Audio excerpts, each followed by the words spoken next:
Are you ready? I am ready. Are we recording? Recording in progress. We're recording now. Thank you. Good evening. Seeing a presence of a quorum, I am calling the June 15th, 2026 regular meeting of the Town Council to order at 6:30 p.m. Please be advised that this meeting is being held in person and that the remote access option for members of the public is provided as a courtesy only. In the event of technology issues with the remote connection, the meeting will continue in person as scheduled as long as there is a quorum of the council present in the town room or through technological means. Chapter 2 of the Acts of 2025 extended through June 30, 2027, the ability of public bodies to meet without a quorum of the council physically present at the meeting location, although a quorum of the council is present in the town room. This meeting is being recorded and is accessible in real time via Zoom, by phone, and as a live broadcast on Amherst Media, Channel 9, and at amherstmedia.org. At this time, I will call upon each counselor by the name they have indicated that they would like to be addressed. This will indicate that we can hear you and you can hear us. Counselor Breivik. Present. Counselor Cano Martin. Here. Andy Churchill. Here. Anna Devlin Gauthier. Present. Lynn Griesemer. Present. Mandy Jo Haneke is present. Counselor Lord. Present. Sam McLeod. Present. Pam Rooney. Yes. Counselor Ryan. Present. Kathy Shane. Here. Jennifer Taub. Here. And Counselor Walker. Here. Thank you.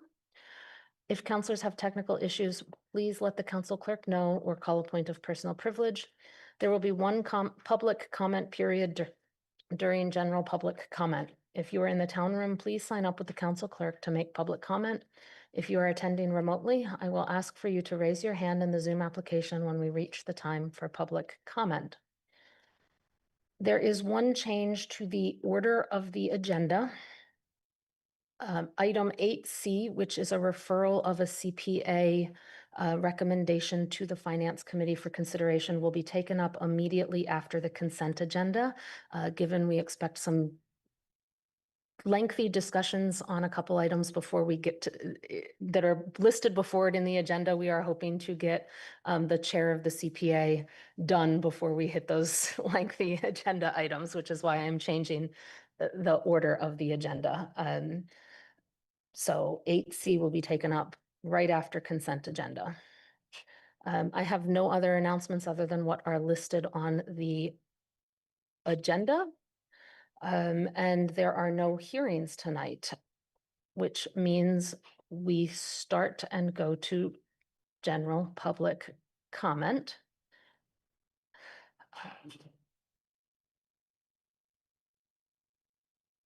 Anyone wishing to make general public comment who is attending remotely, please raise your hand in the Zoom application. If you are present in the town room and have not signed up with the council clerk, please do so now.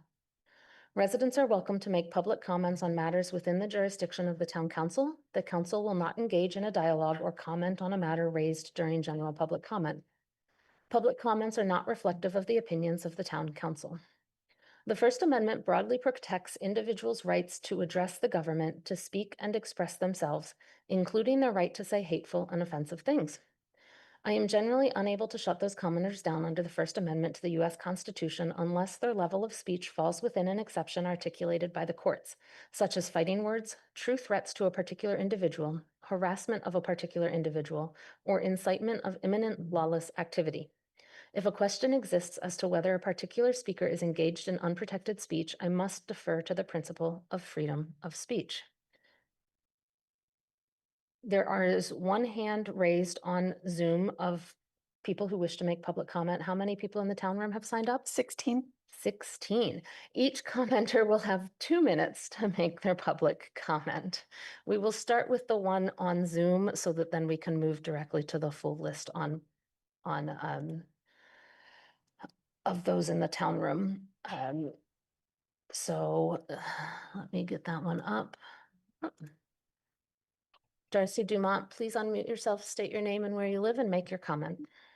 Hi, good evening. My name's Darcy Dumont and I live in District 3.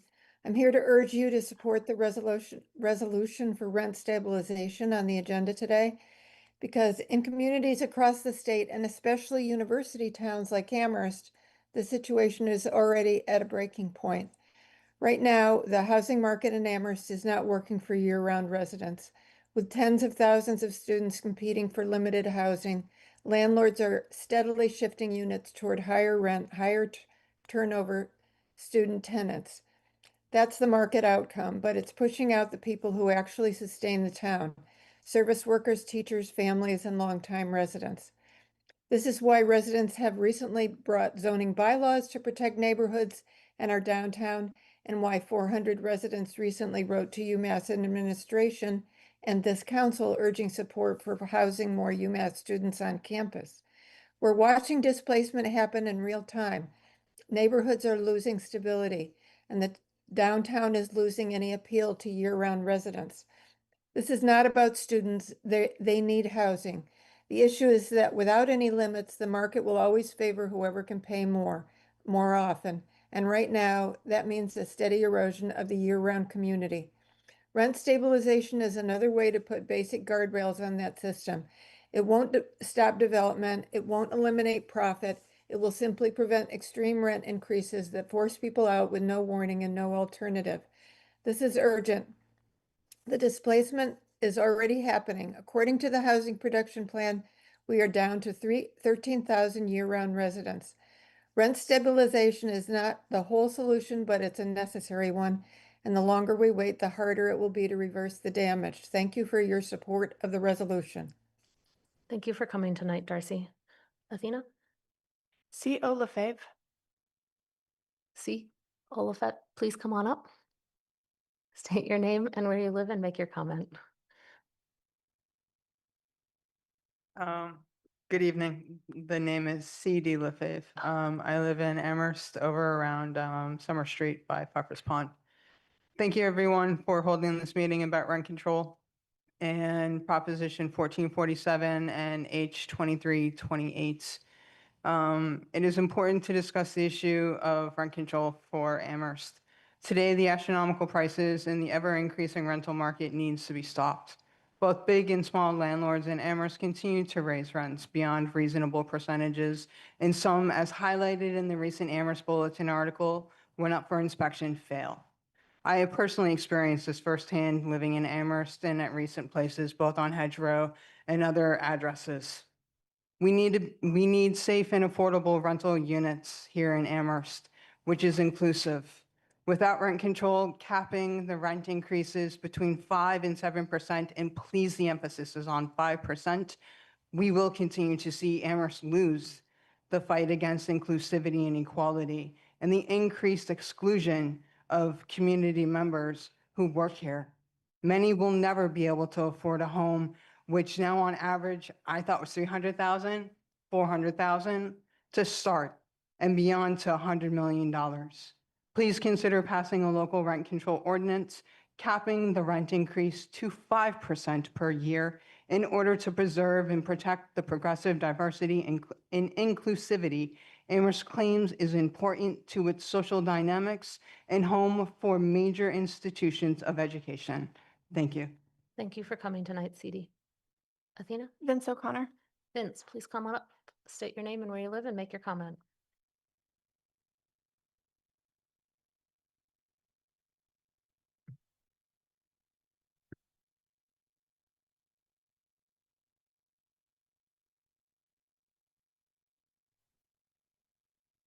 I'm Vince O'Connor. I live at 175 Summer Street, apartment 12.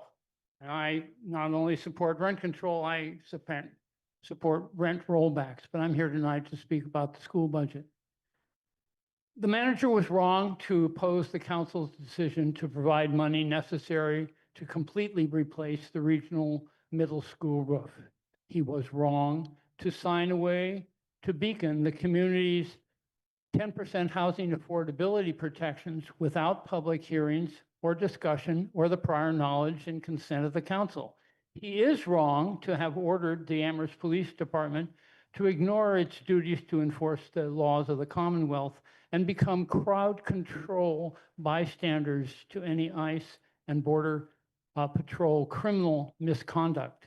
And the manager is wrong again to have proposed to the council that you vote to reduce the FY 27 elementary school budget voted by our elected at-large school committee by over $500,000 as we open a new elementary school and try to implement a previous school administration's plan to educate Amherst sixth graders.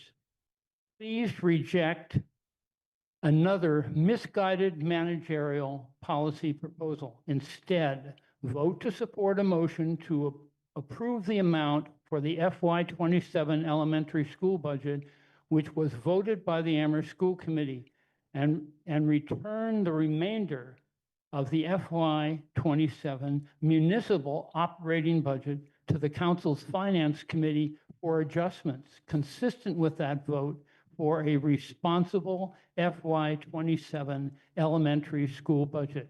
Thank you. Thank you for coming tonight, Vincent. Athena, Martin Severidge. please come on up, state your name and where you live, and make your comment.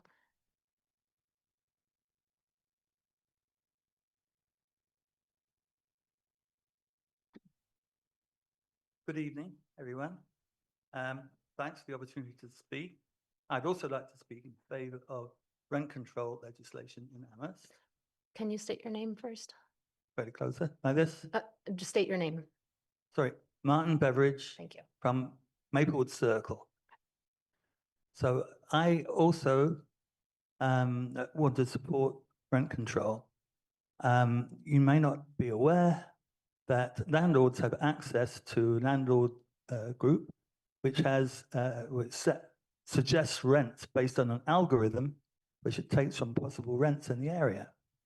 So then when 130 at number 11 East Pleasant Street are advertising rents of $1,800 for a single room and $3,200 for a two-bedroom, this immediately impacts that algorithm and invites all landlords to push up their rents to match it. Now, no doubt those apartments are very nice and students are maybe very wealthy or have wealthy parents, but that doesn't mean that pushes up the rents everywhere. That means that, of course, a young couple, that pushes up the value of houses in the area as developers and speculators from out of state dive in to try and buy up homes as soon as they come onto the market. Means a young couple have absolutely no chance of finding a starter home in order to buy and live in and raise a family in this area. It means that town is going to kind of die on its feet. Likewise, as others have said, people who work in Amherst can't afford to live here. So I ask you to support this resolution and try and bring in some sort of control, legal stabilization of rent increases. Thank you for coming tonight, Martin. Athena? Karen Lederer. Karen, please come on up, state your name and where you live, and make your comment. Hello. Hello. Hi, I'm Karen Lederer. I live in Amherst. I've lived here since the late 70s, and now I'm a gray-haired homeowner lady. But back in the day, I was a tenant for many years.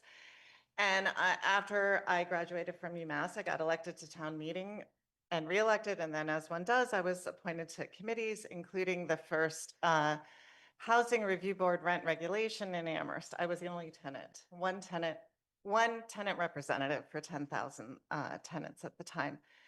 Anyway, this board could adjudicate rents if tenants brought a complaint. So it wasn't statewide, it was case by case. I was on the board from 1986 to 1989. The first board wrote the regulations and the procedures. We held hearings, we regulated rent. At that time, only 3 communities in Massachusetts had rent control: Brookline, Cambridge, and Amherst. But as you know, in 1994, a state referendum eliminated all forms of rent regulation statewide. So that meant people voting all over the state and other cities decided Amherst couldn't do what Amherst had spent 13 years hashing out in town meeting as a compromise that would work for this town. So we have the chance again to figure out what works for this town. over the years, I've watched the rents, they're really high. I often asked myself, could I have stayed as a renter? I had a state job, a good job, a union job. I don't know if I could have stayed. And the thing about being a homeowner is that if you have a fixed rate mortgage, not only do you have your equity, which you can do things with, but your costs are fixed. I mean, you might need a new roof, we all know that, or a furnace. But basically, you know your income's this and your monthly payments are that. That's not true for rent. I remember the anxiety. I was a tenant for 11 years. When, what's the increase going to be when I get the new lease? So I think it's time that Amherst figures out what we need and then we do it. So I support rent control. Thanks. Thank you for coming tonight, Karen. Thank you. Carol Burgess.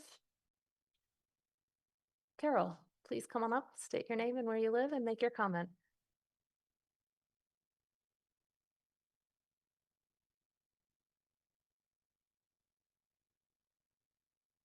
My name is Carol Burgos, and I live in Hadley, Massachusetts.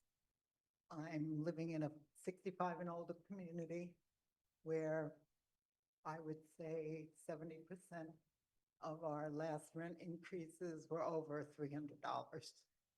Some seniors had $500 increases, and we're told we don't know what to expect in this year's increase. So I'm here to support rent control.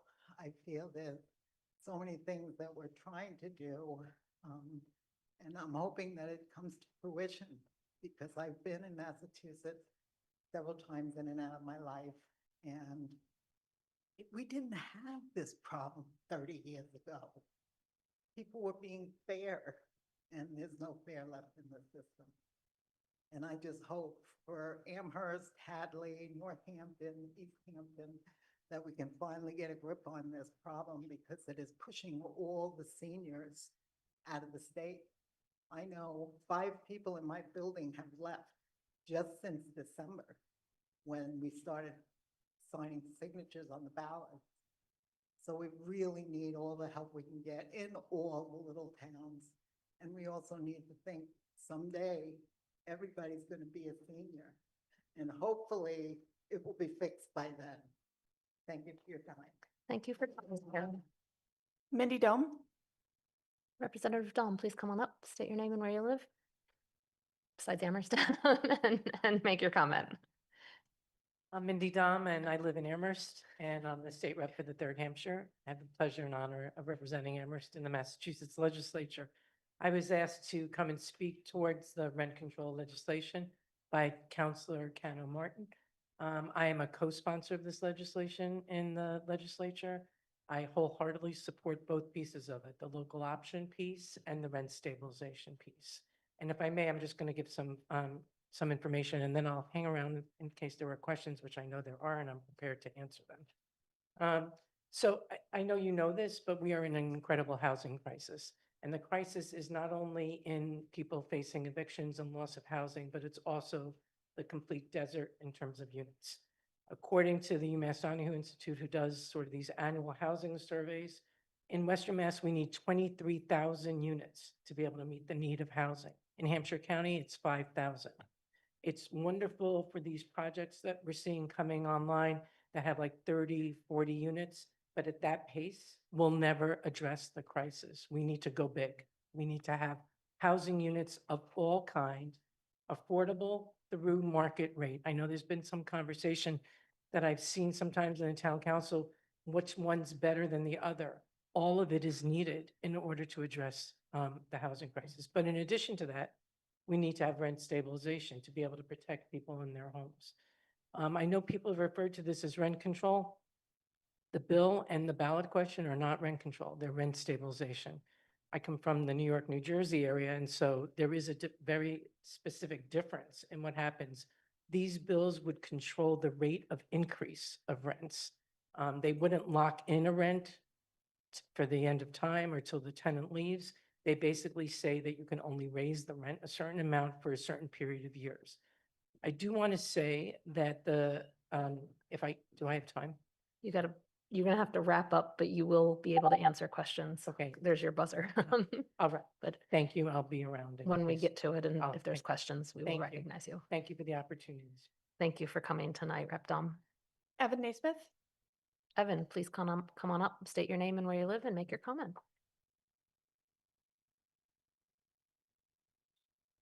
Evening, councilors. Evan Naismith,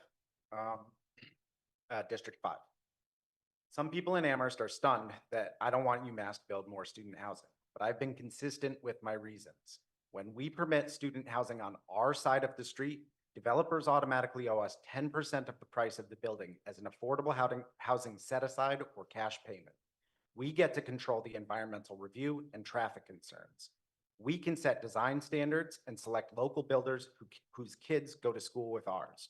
More importantly, off-campus student housing generates huge revenues for our schools, senior services, and infrastructure.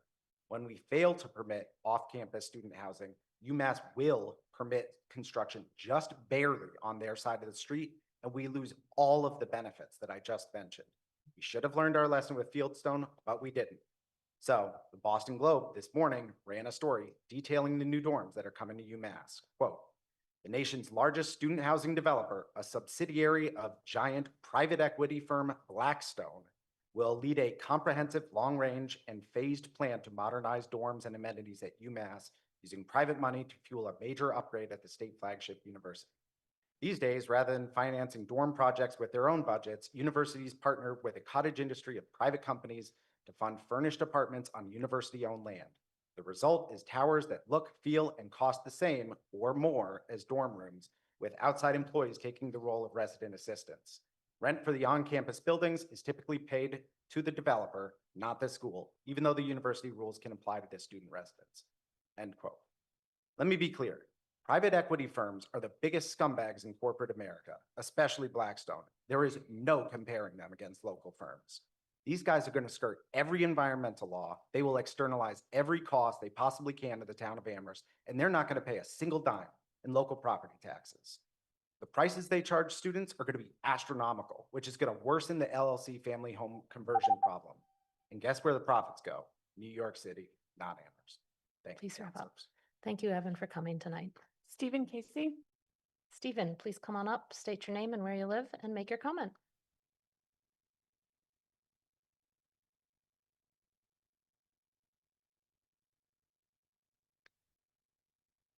Good evening.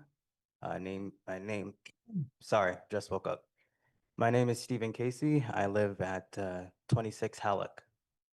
So originally I wanted to speak on one concern, but this housing crisis is truly an issue, one that is affecting myself. And I echo the concerns of much of what has been raised this evening. So thank you to everyone that has spoken on that matter. I wanted to address a public safety issue. It's in regards to a walkway. So over on Pine Street, where Pine Street meets Henry, there's a market, Cushman Market. That area is across from a park, which is also very near to our beloved recreational facility, Puffers Pond. And with this season, that is a highly trafficked area, not only for residents, but for guests of the community. And there is no real way to cross the street safely. That neighborhoods, there are children, there are families on that street. So I just wanted to raise that issue to see if there could be proper marking so that people could cross safely. Thank you for coming tonight, Stephen. You're welcome. Michael Ash. Michael, please come on up, state your name and where you live and make your comment. Hi, my name is Michael Ash. I live at 47 Mount Pleasant Street, District 4, Precinct 4A in Amherst, and I'm urging you to support and vote in favor of the Town of Amherst resolution in support of the act enabling cities and towns to stabilize rents and protect tenants. Many of the people who have already spoken have spoken very eloquently about the high cost and the dangerous consequences. I'd like to address the question, is rent control part of the answer? And I will draw on my expertise as a quantitative policy economist. I have a PhD in economics from UC Berkeley. I'm a professor of economics and public policy at UMass Amherst, where I began my career when I moved here in fall of '99. I'm gonna make 3 points for the affirmative. The first is that the supply of new housing is highly inelastic. We can't expect the market to provide substantial amounts of additional housing in response to high rents. The standard economics argument for permitting high prices attract additional supply. But this potential responsiveness is not magical. It rests on the existence of suppliers, landlords in this case, able and willing to provide 1 minute. to provide housing. And even then, construction is slow and requires large capital investments. So a pretty good estimate is that there's no responsiveness of housing to higher rents. And so there's really no problem with controlling rents. It's a very effective way to make sure that people can continue to afford housing in Amherst. So that's the first point, that housing quote supply doesn't respond to its price.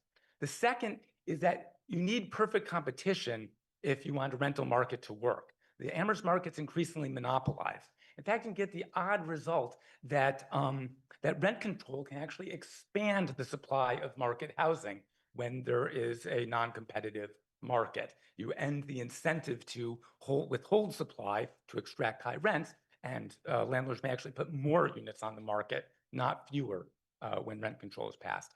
And last, rent control has had pernicious effects on town budgeting. It makes it very difficult for renters to support things that would be good for Please wrap working up. families, like libraries and schools, because they're afraid of pass-through. Rent control would stop that pass-through. Thank you for coming tonight, Michael. Silas McClung. Silas, please come on up, state your name and where you live, and make your comment. Hi, my name is Silas. I live on Main Street. I'm just here to voice support along many others here for the solution securing rent stabilization in Amherst and Massachusetts. And rising housing costs really, it creates a lot of uncertainty for me and my family for staying in Amherst in the future. And currently I pay more for rent than my sibling in New York City. That something doesn't quite sit right about that. So it also, rising housing costs really makes it harder for people who look like me to stay in this community that we all call home. And so I think we all deserve access to stable housing. Housing is a human right. And I just ask that you support the resolution and really help ensure Amherst remains a place where my family and others can continue to live and work and learn. So thank you. Thank you for coming tonight, Silas. Jeff Coyne. Jeff, please come on up, state your name and where you live, and make your comment. Hey everybody, my name is Jeff Coyne and I'm a tenant living at 345 East Street in East Hampton. I'm speaking to you this evening in my professional capacity as a tenant organizer working for Springfield No One Leaves to secure this desperately needed rent stabilization in Amherst, our local communities, and throughout the state. I urge you to vote yes in support of tonight's municipal resolution for rent stabilization. Recent figures show that upwards of 70% of people in Mass support rent stabilization. In our neighboring towns, Northampton, East Hampton, and Greenfield passed nearly identical resolutions over the past several months. Holyoke and Springfield are slated to pass similar resolutions tonight and tomorrow, and I hope that the progressive town of Amherst will do the same. As a reminder, this resolution is in support of SB 1447, and the vote tonight is not about whether or not to enact rent control. It simply signals support for the modest local option. While several people tonight spoke or will speak about their lived experience with egregious rent increases and the deleterious effects those increases have on our society as a whole, I want to spend a little bit of time addressing the fear-mongering the $30 million opposition campaign is levying against our effort to keep our neighbors in their homes. One of the central claims that the $30 million corporate-backed opposition has been peddling is that rent stabilization will hurt housing production. The truth is that rent stabilization can and should coexist with increased housing production. We need every tool in the toolbox to make housing more affordable, including new housing production and basic protections against expensive rent hikes. The claim that rent control discourages new construction is not backed by data. The primary factors affecting new housing development are well understood: exclusionary zoning, high costs of material and labor, and fluctuating interest rates. In order to make it crystal clear that our policy encourages continued development to address housing shortages, This bill includes a 10-year exemption for new construction, giving builders the certainty they need while still protecting tenants from displacement. That means that owners of new apartments can set rents as high as they want and raise them as much as they want for the next 10 years. Please, I urge you to pass this resolution tonight. We know that $100 rent increases correlate or correspond to 9% increase in homelessness across the country. Please pass this. Thank you for coming tonight, Jeff. Noah Siegel. Noah, please come on up, state your name and where you live, and make your comment.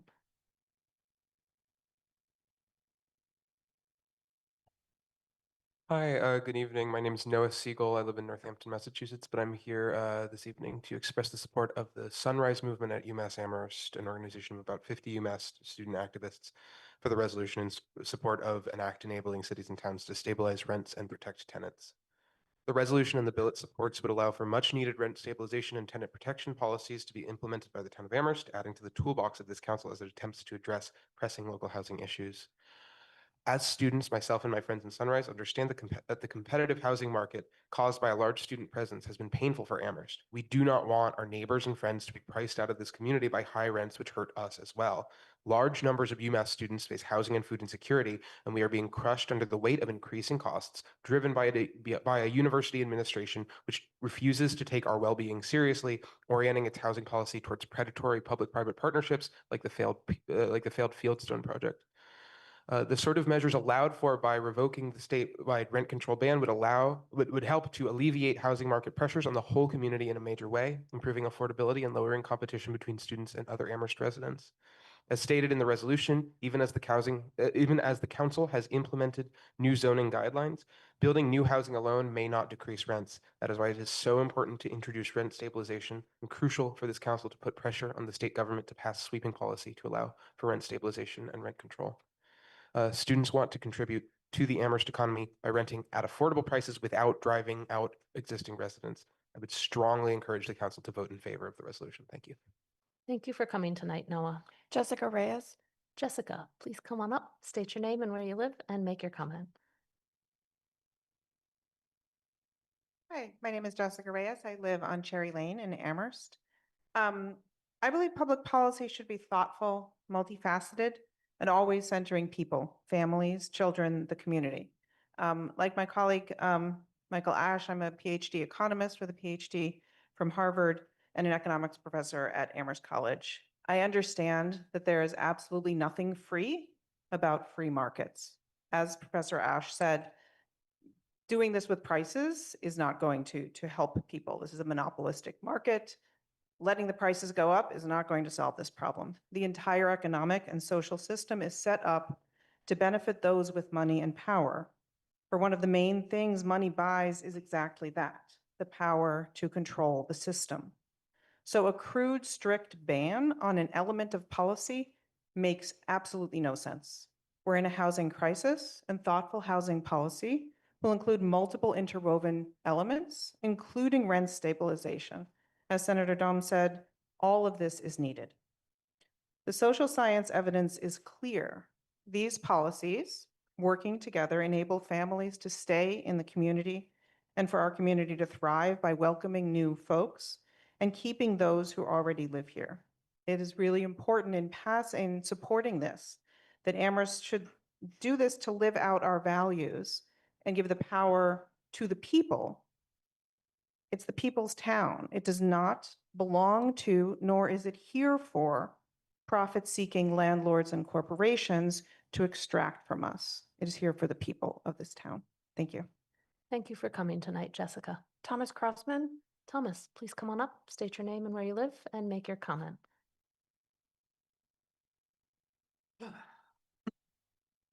Thomas Crossman. I run a business in Amherst, but live in Belchertown. I'm missing pickleball for this. I have reviewed the town of Amherst resolution in support of an act enabling cities and towns to stabilize rent and protect tenants. I appreciate and value the intentions of this resolution and of what rent control appears to provide for the residents in the community and the state. I want it to be known that I respect all of you who are behind this and the amount of work that goes into these matters and its importance to the council members and the constituents that they represent. I'm here to offer an additional perspective from the profession that provides housing and housing services to our residents. Implementing rent control will not have the effect that it is desired to accomplish. We have seen this in the past in Massachusetts, and there were many reasons why it was repealed in '94. History should be our professor on this matter, and we should lean into the examples that have happened as a result of putting in rent control. A few points from the website rentcontrolhistory.com to teach us about the effects. Landlords waited longer before approving applications. Rental availability was reduced during rent control. Rich people took 20% of rent-controlled dwellings, including a judge, a prince, and a mayor. Rent control property owners were beholden to rent boards. Rent control boards contributed to urban blight. Lower rent turned into lower maintenance. Hundreds of buildings were abandoned. Local property assessments went down. Lower local tax revenue meant higher state aid. Cities without rent control subsidized cities with rent control.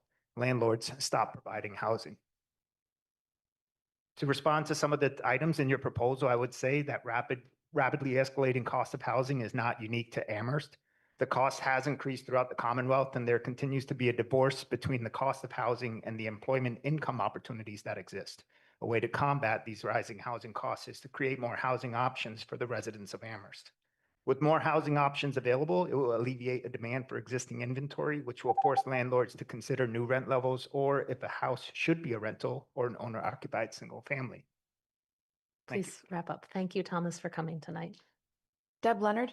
Deb, please come on up, state your name and where you live, and make your comment.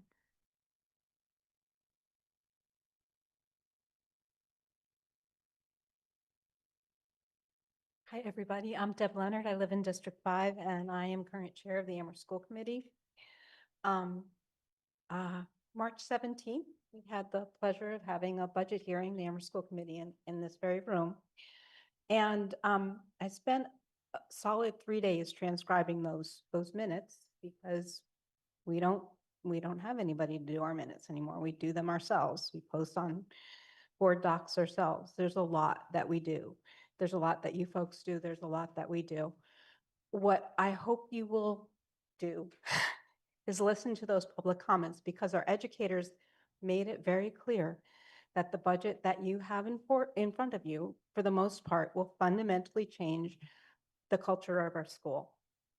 The reduction of the specials teachers is critical in what that climate is going to look like. And I'd like to read what Allison Estes, the principal of Amherst Brooks, said. She just said, where is it?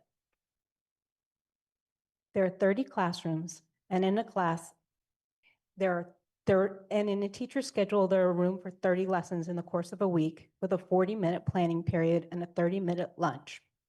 That is what's possible. It is accurate that our adaptive specials cannot happen within that model, and the culture and the climate work that our special teachers do is not possible. It is very different right now. Our tech teachers handle all the tech needs in the building as part of their role. This is not possible within the model. And also the librarian. If the librarian is teaching 30 classes a week, there is no time for shelving. So you know the things that are necessary to keep circulation going.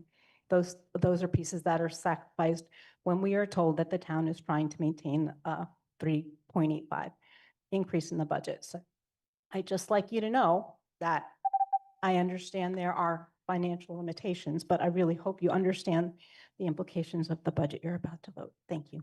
Thank you for coming tonight, Deb. Luke Ruccello. Luke, please come on up, state your name and where you live, and make your comment. Hey, my name is Luke Rotello. I live in Northampton now. I am a former Amherst resident, and I'd like to thank Member Leonard for her work as I'm a product of Amherst Public Schools. Today I've come to you in the capacity as chair of the Western Massachusetts Club of the Communist Party USA. As a representative of a political party strongly supportive of rent control and of tenants' rights in general, I want to provide some context on the resolution before the council tonight. Over the past year, working class, progressive, and popular forces have mobilized for a ballot initiative that, if passed by a statewide popular vote in November, will impose a single universal system of rent stabilization in the state. Under pressure from this movement, leading elements of the state Democratic Party have taken a renewed interest in a proposal before the state legislature, legalizing a municipal opt-in system instead of a single mandatory model proposed at the ballot. This legislation, if passed, would grant substantial control over rent stabilization to landlord and developer lobbies, which can threaten capital strikes against any city or town considering opting in. This legislative proposal in that context is thus a compromise, using the power of our mass movement as leverage to evade a wider political confrontation. The intent of the resolution before the council tonight is to endorse that compromise, which has seen a renewed push in the final days of the state legislative session, the last possible moments before the 2026 elections. I'm not here to cast any aspersions on the council for its support of this measure, nor on the supporters gathered here tonight. With this comment, I hope to provide context for progressive forces and supporters of rent control to ensure that all political forces understand this moment as it relates to the struggle for universal tenant protections. Thank you so much. Thank you for coming tonight, Luke. Daniel Feldman. Daniel, please come on up, state your name and where you live, and make your comment. Oh, okay. Sarah Reyes. Sarah, please come on up, state your name and where you live, and make your comment. Hi, my name is Sarah Reyes. I live in Amherst. I'm here to offer two perspectives. One, as a young person, I grew up in Amherst and wanted to move back here after going away to California for college. I came back to Western Massachusetts, got a job working as a cook, making a little bit above minimum wage, and started looking for rooms to rent, mostly from UMass students, because those were the places that were offering rooms and houses. And quickly discovered that I would have to pay well above the standard 30% of my income on rent to avoid being rent burdened. So ultimately, I ended up living with my parents. Was the case for most of my coworkers who are also young people working in the food service industry, several of my friends, some of whom also worked in the food service industry, some of whom were even teachers, also put in this position of not being able to afford to live on their own. And that is something that plagues young people across the country. I'm sure you know that this is one of the hardest times to be a young college graduate in the history of the United States. It's extremely expensive to pay for groceries, to pay for housing, pay for anything. And this resolution will be one small effort to make that burden easier. The other perspective that I would like to offer is as someone who has previously worked in the City of Oakland's Housing and Community Development Department. Oakland had a rent adjustment program that prevented rent increases of over 2.3% annually in covered units. This is one of the most expensive housing markets in the entire country in the San Francisco Bay Area, as I'm sure many of you are aware. And this was a proven effective policy that actually did help keep people housed, keep people from being displaced, which I saw from working on the inside of this department and from participating in an external university study of the program. I know that that is a different context than Massachusetts, but many of the pressures and economic costs are similar in California to Massachusetts. Both are some of the most expensive places to live in the country. So I would urge you to learn from those lessons to support this resolution. Thank you. Thank you for coming tonight, Sarah. Leaf Maynard. Leaf, please come on up, state your name and where you live, and make your comment.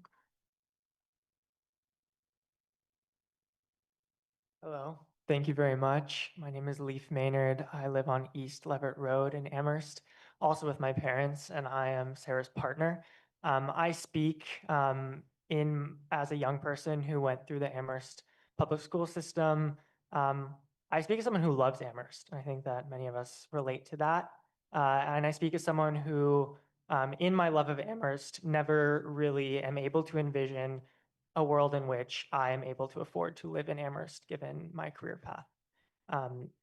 Growing up, it was a magical place to be, and I can speak to a lot of my high school peers who feel the same way. And I don't know any of my high school peers who are able to move back to Amherst, who are able to envision a world in which they can live here. They may live in Hadley, they may live in Belchertown, they do not live in Amherst. And I also speak as someone who would like to start a family someday and would like to start a family in a place like Amherst, and to be near with my parents and to be in the town where I can send my kids to the same high school I attended. That is not a possibility currently as it stands. And so I urge you to vote for this resolution, and I support rent stabilization for me and for many of my peers who graduated from Amherst High School in 2019 and now are thinking about in the future in the next few years starting families. Thank you very much. Thank you for coming tonight, Leaf. Osman Kashwars. Osman, please come on up, state your name and where you live and make your comment. Thank you, counselors. My name is Dr. Usman Keshwars. I'm a professor of economics at the University of Hawaii, but I've lived in Northampton for the past 8 years, and prior to that, Amherst for 5 years. I want to speak in support of the resolution regarding rent stabilization. I spent the last 6 years studying rent control. I think rent stabilization has a crucial role in stabilizing our communities and making sure that people who are reducing churn in neighborhoods, making sure people who have lived in our neighborhoods are continuing to be able to live in our neighborhoods. My primary area of research was on New Jersey, where about 114 cities and towns have passed some sort of rent stabilization ordinance. And what we see from New Jersey is that actually a well-designed rent control policy does not have much of an effect on the supply of housing, which is the most common charge that is leveled against rent control, right? We have this, this statement that's going around that rent control is the worst thing you could do aside from bombing. We don't see that to be the case from the evidence. What we see in New Jersey is that housing supply remains growing at a relatively stable level, and well-designed rent controls don't really take effect except in cases of extremely high increases in rents. So well-designed rent stabilization policy has the effect of protecting residents against extreme increases in rent, which is exactly what we want, which is exactly what we are seeing here. So I do want to voice my support of this resolution. I think that we have seen it work in other places and it can work here. Thank you. Thank you for coming tonight, Osman. Andrea Leidica. Andrea, please come on up, state your name and where you live and make your comment. Thank you. My name is Andrea Leidick. I live in District 5B here in Amherst. I have lived in this district in the same house for the last 10 years. And when I moved there 10 years ago, the rent was $2,100. And this year, my landlord is proposing an increase from $3,300 to $4,000. No discernible improvements, no upgrades to justify the increase, just greed. I am a staff member at UMass, and the only reason I can afford to live in Amherst already, given my low salary, is living with roommates. My husband and I have 2 roommates, and we have to share this house. We like doing it, but it's still an unreasonable expectation for a young couple. We can't start a family with roommates. We can't afford to live in Amherst, and we can't afford a $4,000 rent, so we are moving after 10 years. And it's disappointing. Thank you. Thank you for coming tonight, Andrea. That is the last name on the register, but there's one more person on Zoom, Kyle Chambers. Yes, Kyle, please unmute yourself, state your name and where you live and make your comment. Hi, good evening. My name is Kyle Chambers. I'm a resident of Holyoke, but I'm speaking on behalf of my members of the University Staff Association, roughly 800 clerical and technical staff of UMass Amherst, and I'm speaking in favor of the adoption of resolution in support of an act enabling cities and towns to stabilize rents and protect tenants. I'm no economist, I don't have a PhD, and I don't play pickleball. But I can speak to the experience of my coworkers and tell you that when we entered our last round of bargaining, cost of living and inflation led to at least 1/3 of our responding members saying that they were facing food insecurity. Not because food is scarce, but because the staff who keep the university running didn't have enough money for food because their cost of living was so prohibitive.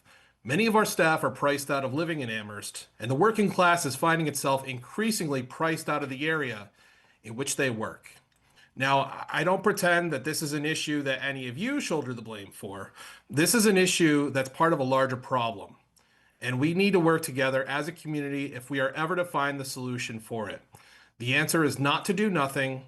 The administration of UMass Amherst continues to not only ignore the problem, but they push to privatize our jobs, and they continue to contribute to an environment wherein none of us can thrive. So, to summarize, I do hope that you will vote in favor of the adoption, the resolution in support of an act enabling cities and towns to stabilize rents and protect tenants. Let's work together on this. Thank you so much.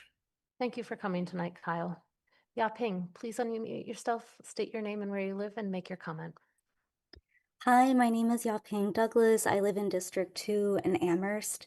I wanted to also voice my very strong support for the rent stabilization resolution.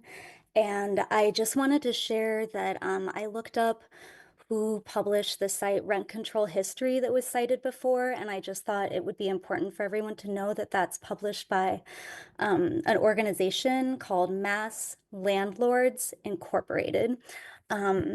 And I personally trust all of my friends who are not able to afford living in Amherst, and the economists that spoke, and the organizers that are fighting really hard for people to have places to live. And the Amherst that I want to live in would be one that my friends can afford to live in. And it's currently not the case. I hope that all of you can support this resolution to make it more a community that I feel proud to live in. Thanks.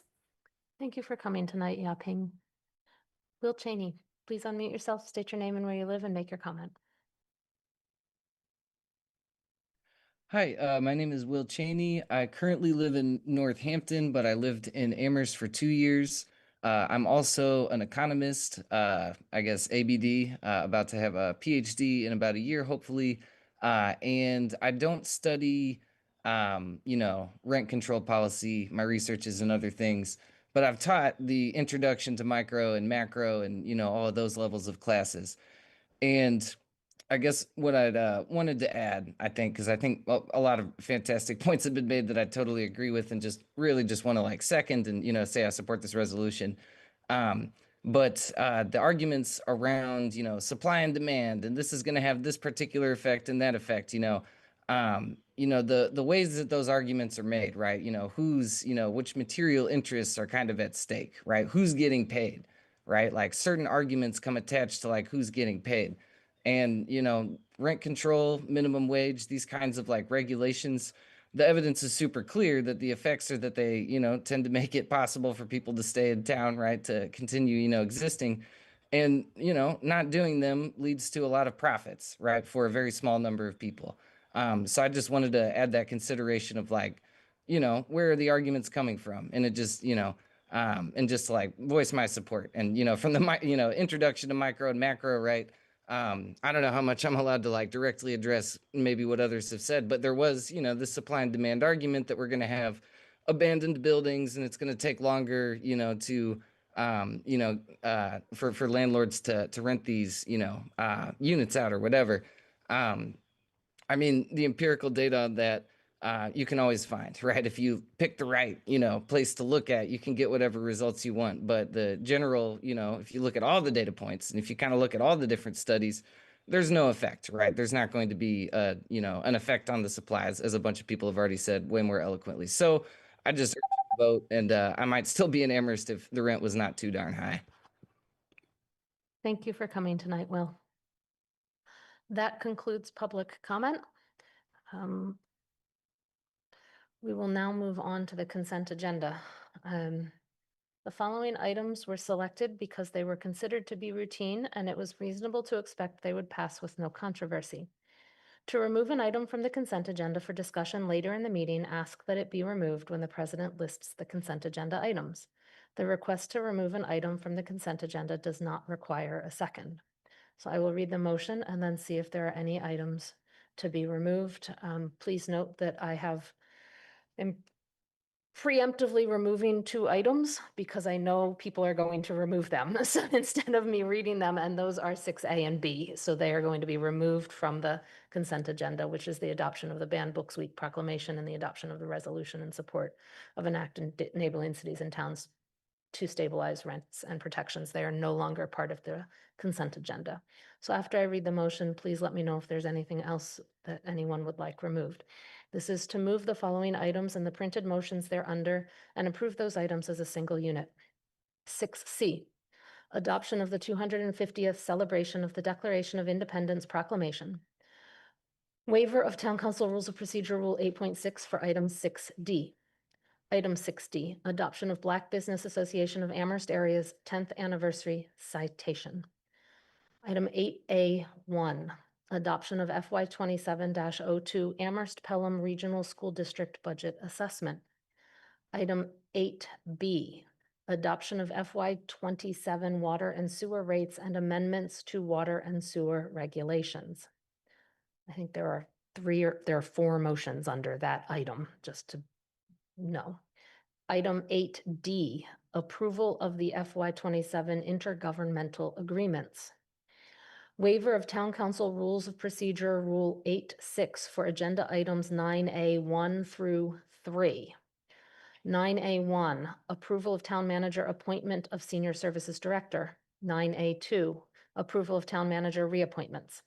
9A3, approval of Town Manager appointments to the Department of Public Works Building Committee. 9B1, appointment of Everald Henry to the Zoning Board of Appeals for a full member term to expire June 30, 2029. 9B2, appointment of Blair Nam to the Zoning Board of Appeals for an associate member term to expire June 30, 2027. 9B3, appointment of Francisco Boto to the Zoning Board of Appeals for an associate member term to expire June 30, 2027. 11A to B, approval of minutes, June 1, 2026 regular meeting and June 8, 2026 special meeting with CSSJC and HRC. Please note the actual motions on the initial motion sheet for Blair Nam and the fourth person that is listed, Sarah Morton, were mixed. They have been corrected. So we will be adopting, if they stay on consent, the correct terms for Blair Nam. Sarah Morton's could not be on consent because it was not a unanimous vote at CRC. Are there any other requests to remove items from the consent agenda? Oh, I wanted to make one more thing. The Amherst Pelham Regional School District budget assessment is on consent, but the other two votes on the budget are not on consent. That is the capital budget vote and the operating budget vote. They will remain off consent. Counselor Brevick. I would also like to remove 6C. Adoption of 250th celebration of Declaration of Yes. Independence Proclamation. Okay. Yes, thank you.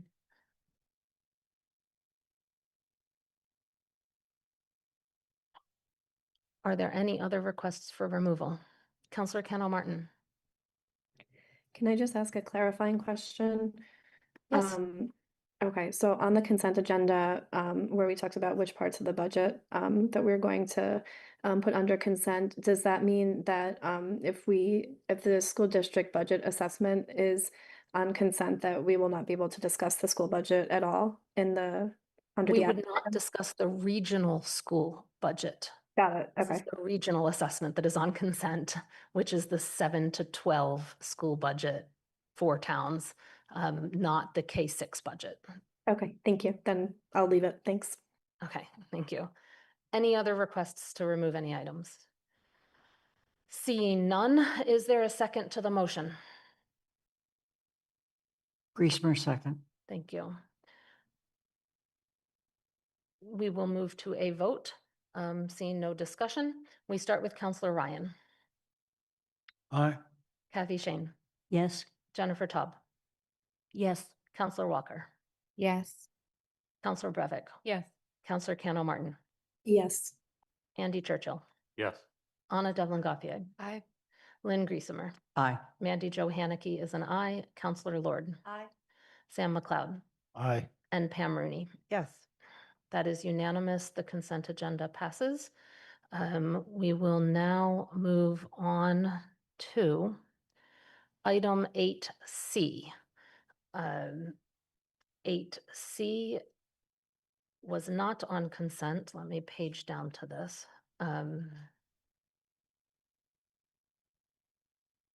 Item 8C, and then we will move back up to the resolutions and proclamations. We are moving on to the Community Preservation Act Appropriation Order FY 2707B Goodwin Memorial Church Preservation. Before I make the motion, I want to recognize Counselor Lord. Thank you, President Haneke. I am going to recuse myself. Would you like me to remove myself from the room? Technically, you're supposed to at least sit in the audience. You can choose, it's a referral, so you can choose to sit in the audience instead of leaving the room if you'd like. Okay, now I will make the motion. The motion is to refer appropriation and transfer order FY 2707B, an order appropriating the FY 27 Community Preservation Act budget as required under MGL Chapter 44B to the Finance Committee with recommendation and report to the Town Council by July 20th, 2026. Is there a second? Second, Rooney. Thank you, Pam. Is there any discussion on this motion? Point of order, just want to recognize that Oh, Katie Zobel, the yes. CPAC chair, is here with us. Katie, would you like to speak to this? Or if there's no discussion, would you just rather us have directly to a vote? Thank you, Councilor Haneke. I would be happy to answer questions or speak to it. I'd be thrilled to go to a vote. I just want to say I'm grateful for the opportunity to provide on behalf of the whole CPAC committee, this opportunity to support the Goodwin Memorial Church because it's such an important historic resource and landmark, but also because of its history to the entire community and especially to African-American residents. And I'm just thrilled that the way it worked out is that this will actually be a match to a state grant. So they'll have double the amount of money to support not only just fixing something, but a huge amount of prevention work so that going forward, this kind of water damage won't happen again. So those are the high points of it. Thank you, Katie, and thank you for coming Sure. tonight. Yeah, happy to be here. Okay. Oh, you don't have a hand? We're going to go to Sam McLeod and then Kathy Shane. Thank you, Mandy, and thank you, Katie. I'd just like to comment that I'm so glad that CPA came back with this application request. That building is just a hidden gem in Amherst. And all their requests for funding is very frugal and cost savings. And I'd just like to commend Katie, you and your committee for coming back to assist with this exceptional building in town. Thank you. Thank you. Kathy Shane. Just echoing on Sam, Katie, I know you also had to have a special meeting to get it done in this cycle. We in the Finance Committee will be taking this up tomorrow. It's on our agenda, so the report back will likely be earlier than the due date that was just announced. Okay, thank you. Further discussion? Seeing none, we will move to a vote. We start with Kathy Shane. Yes. Jennifer Taub. Yes. Counselor Walker. Yes. Counselor Brevik. Yes. Counselor Candle Martin. Yes. Andy Churchill. Yes. Anna Devlin Gauthier. Aye. Lynn Griesemer. Aye. Mandy Jo Haneke is an aye. Sam McLeod. Aye. Pam Rooney. Yes. And Counselor Ryan. Aye. So that is 12 in favor with 0 opposed and 1 absent due to recusal. We are done with that. So Counselor Lord, you may return. Okay. Thank you for accommodating us as we took that out of sequence so Katie could leave and not have to wait to get to that any longer. We will now move on back to item 6A. I gotta scroll a lot. The Banned Books Week's 2026 proclamation. I'm gonna make a motion and then it'll become obvious why I removed it from consent. The motion is to adopt the Banned Books Week 2026 proclamation as amended by adding the phrase community sponsor Representative Mindy Dahm beneath the Jones Library trustee sponsor line. Is there a second? Second, Devlin Gauthier.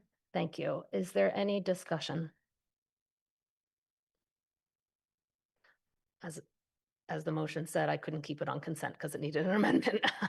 Seeing no discussion, we start with Jennifer Taub. Yes. Counselor Walker. Yes. Counselor Brevik. Yes. Counselor Cano Martin. Yes. Andy Churchill. Yes. Anna Devlin Gauthier. Aye. Lynn Griesemer. Aye. Mandy Jo Haneke is an aye. Counselor Lord. Aye. Sam McLeod. Aye. Pam Rooney, Yes. Counselor Ryan, Aye. and Kathy Shane. Yes. That is unanimous.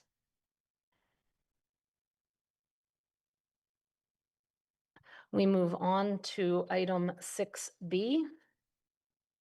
The resolution in support of an act enabling cities and towns to stabilize rents and protect tenants. I am going to recognize Counselor Cano Martin to make the motion. Yes, so I move to adopt the Town of Amherst resolution in support of an act enabling cities and towns to stabilize rents and protect tenants as amended by adding the following to the community sponsor line.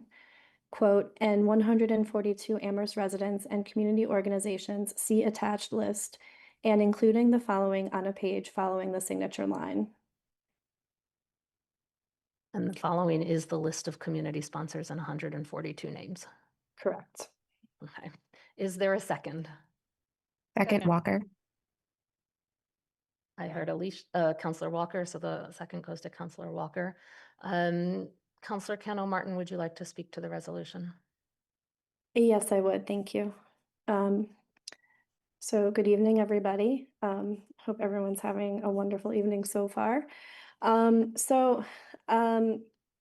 just want to speak to several aspects of the resolution tonight. I do encourage all of my colleagues here tonight to join me in voting yes for the resolution. It's a vital step towards addressing the profound housing crisis gripping both our town and Massachusetts as a whole. So first of all, I want to start with the scope of the crisis in Amherst in terms of affordable housing. And the body text of the resolution draws extensively on data from Amherst's own housing production plan, which this council voted to adopt in 2025. So I'm just going to read out a few of the key statistics for folks who may not have had a chance to read that. So a third of non-students residents surveyed as part of the plan, including 25% of families, anticipate leaving Amherst within 5 years, with most citing unsustainable housing costs as the primary reason. Another statistic, 58.5% of Amherst renters are considered cost burden, paying more than 30% of their income on rent and utilities. Even more alarming, 39.2% are severely cost burden, paying over 50% of their income just to keep a roof over their heads. 11.86% of our housing stock is listed on the subsidized housing inventory. However, less than 7% is truly affordable with long-term income restrictions. Market rental prices here are 50% to 100% higher than the regional fair market rent. A one-bedroom in Amherst averages $1,752 a month compared to $1,115 regionally. And finally, in 2023, 28% of Amherst households earn less than $30,000 a year, and 40.8% of our low-income households fell below 200% of the federal poverty level.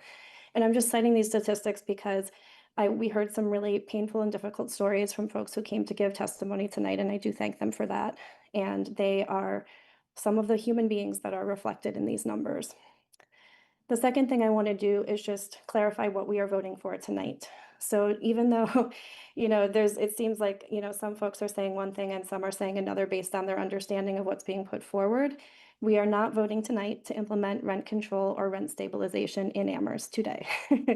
So we are voting on whether or not our council can support House Bill 2328 and Senate Bill 1447, which are co-sponsored by our own state representative Mindy Dahm and our state senator Joe Comerford. Because a 1994 statewide ballot initiative banned rent control across Massachusetts, no municipality currently has the right to even consider it. This legislation simply lifts that ban and restores a local option, giving Amherst and our neighboring towns the autonomy to decide what policies work best for our unique communities. Remember, rent stabilization is a tool in the toolbox. We already have in Amherst the Affordable Housing Trust, the Amherst Community Land Trust, inclusionary zoning, which we continue to improve upon, and we are still actively fighting for a local real estate transfer tax option. But to overcome a crisis of this magnitude, we do need access to every tool available, as Representative Dahm stated in her testimony. Finally, I just want to make clear that rent control is an older term that may be recognizable to folks from 30 to 40 years ago. And it's often used as something that we put on a protest sign or a chant that we say, but it's actually rent stabilization. So people emotionally resonate with the term rent control because it's historic and they know it. However, this measure is rent stabilization, as many folks have said. The rents will still continue to go up, but those increases will be capped at 5% according to this policy if adopted by municipalities. And again, we're not voting tonight on whether or not Amherst will adopt it. So I just wanted to clarify, yes, we understand the difference between rent control and rent stabilization. However, popular movements oftentimes will take up a certain term as their slogan. So again, this is something that is being fought for statewide.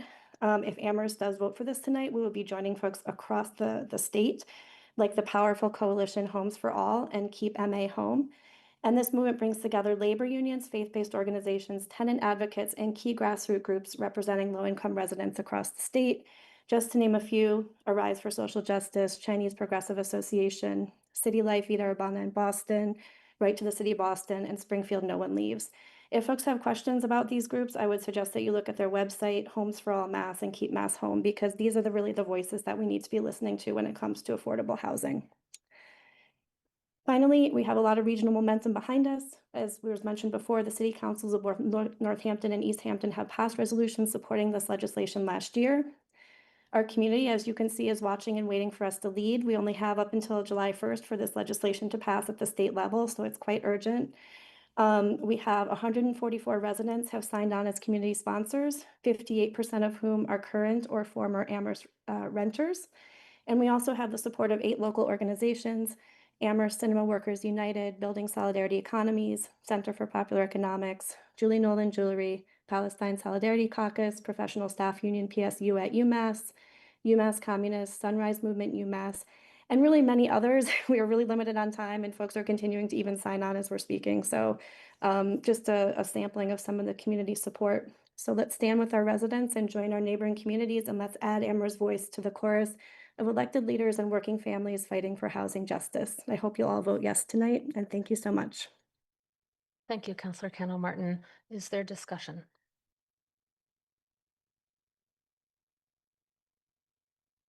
Councillor Brevik.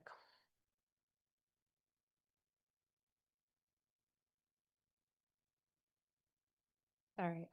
Yeah, I just wanted to add my voice to the discussion, and I will try not to repeat some of the things that Councillor Cano Martin said. But I do want to thank everybody who came out tonight, because it's so important to hear all of these stories, and I think the sharing of information is critical.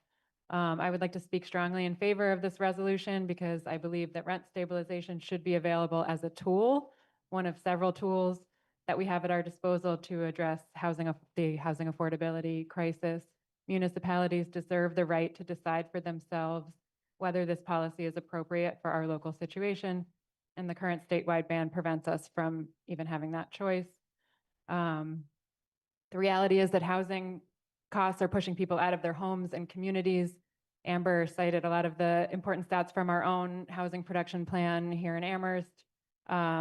We have heard so many similarly compelling stats and have so much at our disposal to understand the full picture from reputable and thorough sources and personal stories like the ones shared with us tonight. And honestly, I think at almost every single council meeting since I've been on the council, we've had somebody come and speak to something related to the high cost of rent.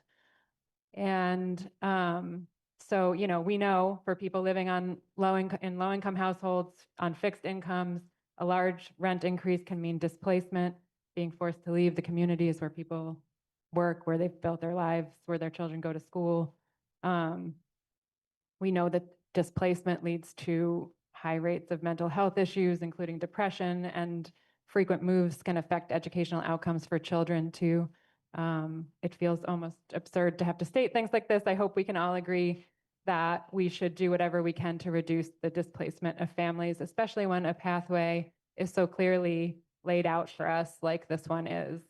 And so I won't restate any of the specifics of the bill or what it does, as Amber so clearly laid all of that out, but I wanted to just emphasize on 2 just really quick points that others spoke to in public comment, but that on the idea that rent stabilization discourages housing production, and we can see from research that a well-designed rent stabilization policy does not discourage new housing construction. Rather, it is something critical to have in place as we're working to increase new development. So I see this as a really nice complement to some of the other discussions that we'll hopefully have in the coming months around increasing housing development.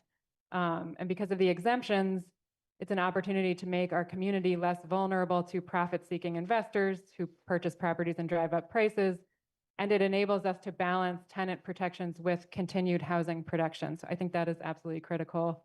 And then on the potential impacts on housing quality, former rent control policies were said to have an impact on housing quality by disincentivizing repairs and improvement projects. However, this was not uniformly true, and it was found that proactive code enforcement has been shown to really mitigate this effect in a big way. And we've already implemented a rental registration and inspection policy here in Amherst, which again creates a good foundation for implementing rent stabilization. So I support this resolution because I support local decision-making when it comes to issues as critical as the housing crisis. And I would look forward to having the opportunity to deliberate this and the details as a council and hear more from our constituents to ensure we're adopting a thoughtful, comprehensive local policy that reflects our unique needs. Thank you. Thank you. Andy Churchill. Yeah, we have the House co-sponsor here, and I had sent Representative Dom some questions earlier today at the invitation of Amber. And so she indicated that she had some answers to those questions. I'd love to hear from her if that's okay. Can you state your questions so that everyone knows what they were?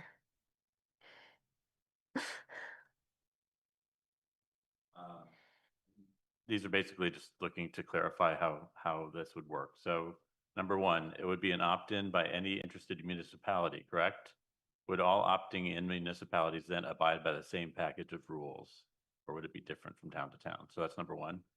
Number two is, do you think it would reduce rents in some way or just keep them from going much higher than they are now?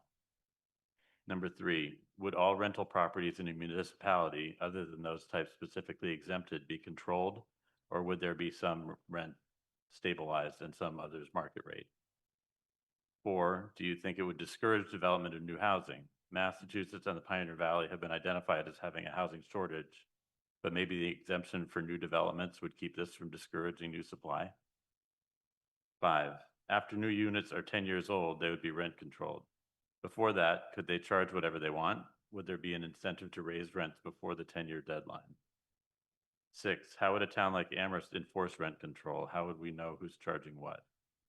And seven, I hear there's a quote compromise proposal also being discussed in the legislature. What's the status of that? Okay, thank you. And I will add one more. Andy said 10 years, but the bill itself that I pulled off the website says 5. So I'd like you to clarify that. So Rep Dom, can you come up to answer those questions? Just make sure the light is on. I feel like I have a test tonight, so I hope I pass. So I have answers. I took the questions that I got from Andy and also Councilor Shane, and I sent them to the Housing Committee staff today to get their read on it, because they're the ones that are actually deliberating the bill. So I can also read the answers to specific questions.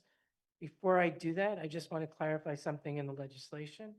When we talk about will it discourage new construction is exempt for 5 years in the bill. So it won't discourage new construction. I mean, it won't add a disincentive to new construction.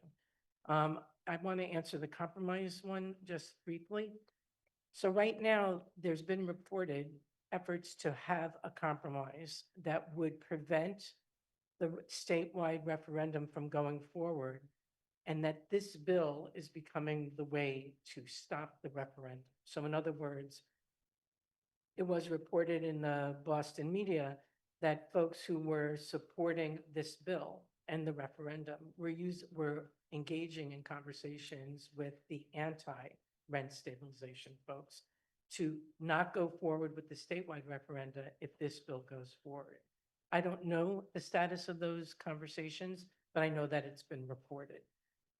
And each side has until about July 1st to figure out what they want to do, because by July 1st, the statewide referenda people have to submit more signatures to make sure they're on the ballot. So that's sort of the deadline for these negotiations between both sides. Does that answer your question. Andy? So there actually is potential for a statewide referendum on this, and this bill is an attempt to deal with that legislatively rather than through a It's referendum. becoming a tool to incorporate this, a local option statewide instead of a statewide rent stabilization. I also brought fact sheets from the major sponsors. I brought enough for all the council members. I don't. If you could just hand them to our council clerk, I believe they look similar to what Councilor Cano Martin emailed to the council, so. But they might be helpful. Yeah. Because it also specifies the exemptions that are in the bill. Okay, so let me get to your answers. And so first question. In a property with high turnover, and this is both counselors' questions together. In a property with high turnover, such as off-campus student housing, would the limit apply on the rent for new tenants? The answer from the committee, the current bill language would limit rent increases from year to year on leases, regardless of whether or not the tenancy turns over to new tenants or if the same tenants are remaining. The bill language provides a list of exemptions, including traditional student housing, dormitories, but in terms of housing that would typically align with off-campus student housing, the same rent increase rules would apply under the language. 2, has there been thought about how a town will monitor this? How would a town like Amherst enforce rent control? How would we know who's charging what? Answer, the proposed language would allow cities and towns to establish a rent control board, which would serve as the primary vehicle for reviewing the increases of rents, landlord-tenant conflicts, et cetera. And it sounds from a previous speaker that Amherst already had this in place before the statewide ban went into effect. So it probably could be something to be looked at and modernized and made more current. 3, it would be an quote unquote opt-in by any interested municipality, correct? Would all opting in municipalities then abide by the same package of rules? Yes, it is opt-in. The municipality would have to accept the local option within 180 days of the bill being adopted into law. And then they would have another 180 days to pass a local bylaw or ordinance that would put it into effect. The local bylaw would have to align with what is set forth in the legislation, whatever ends up being in statute. 4, do you think it would reduce rents in some way or just keep them from going much higher than they are now? Answer, the intent of the proposed legislation is to ensure that rent increases are done in a stable and consistent manner that encourage affordability, but they do not contain any specific provisions that would lower existing rents. 5, is this okay that this is helpful? Okay. Yeah. 5, would all rental properties in a municipality other than those types specifically exempted be controlled? Or would there be some rent controlled and others market rate? Answer, according to the current bill language, the rent stabilization would apply to all rental properties unless they fall under one of the exemptions. 6, do you think it would discourage development of new housing? You might be asking me this personally, so I may give my piece after, but Massachusetts and the Pioneer Valley have been identified as having a housing shortage, but maybe the exemption for new developments would keep this from discouraging new supply. Answer, the current version of the bill has a 5-year exemption for any properties that had their first certificate of occupancy on or after January 1st, 2021. The negotiations include an exemption for new builds of 15 years. But remember, the bill itself says 5. Negotiations around the language are ongoing between housing advocates and stakeholders, including developers, landlords, and realtors, in order to ensure that a balance is met between the affordability issue and certain things like incentive to continue housing development. So I think that's the guts, actually, of the negotiations. If you're asking me, I think that the exemption for 5 years, potentially extending it, should not have any effect on construction. 15 years, I think, is being viewed because if someone has if a developer took out a 15-year mortgage to make a project, that's what they're counting on, right? That's part of their business plan, is certain rents for that time period. But I think in a town like Amherst, it might have more of a limit on limited corporations buying housing. After new units are 10 years old, they would be rent controlled. Before that, could they charge whatever they want? Would there be an incentive to raise rents before the 10-year deadline? Great question. The current bill language does not include rent control and focuses on rent stabilization. The current version of the bill has a 5-year exemption on rent increases amounts for any properties that had their first C certificate of occupancy on or after January 1st, 2021. The preliminary language that has come from negotiations between stakeholders includes an exemption for new builds of 15 years. Negotiations around the language are ongoing between housing advocates and stakeholders, including developers, landlords, and realtors. Additional information from the committee was the only surefire way economists argue to lower rents and create more affordability is to build more units and increase vacancy rates, as rent stabilization helps keep tenants in place, slow the cost of living increases, and can help prevent displacement. But the policy is hotly debated. And this goes back to something I said during public comment. In order for us to address the housing crisis, we have to produce units and we have to prevent displacement. We have to do both. So the legislature also has put in a right to counsel so that tenants have legal counsel if they're being evicted. That has not been the case previously. Now that is the case. We funded that. All of that is designed to keep people housed, but we also have people who aren't housed, who need to be housed. And I found the comments tonight really poignant because what we're hearing from people who are kind of doubling up is they want to live in our community. They can't afford to be in our community, so they leave our community. That decline in population is like a death knell for a community. So that's another reason to be thinking about this. That means declining enrollment in schools. That means declining population in Census Bureau. That's declining resources from the state and federal government. So in addition to the fact that we want people to be able to live here and we want our community to be vibrant. Rent is mostly calculated in the pre-development and operational cost stages of a building unit.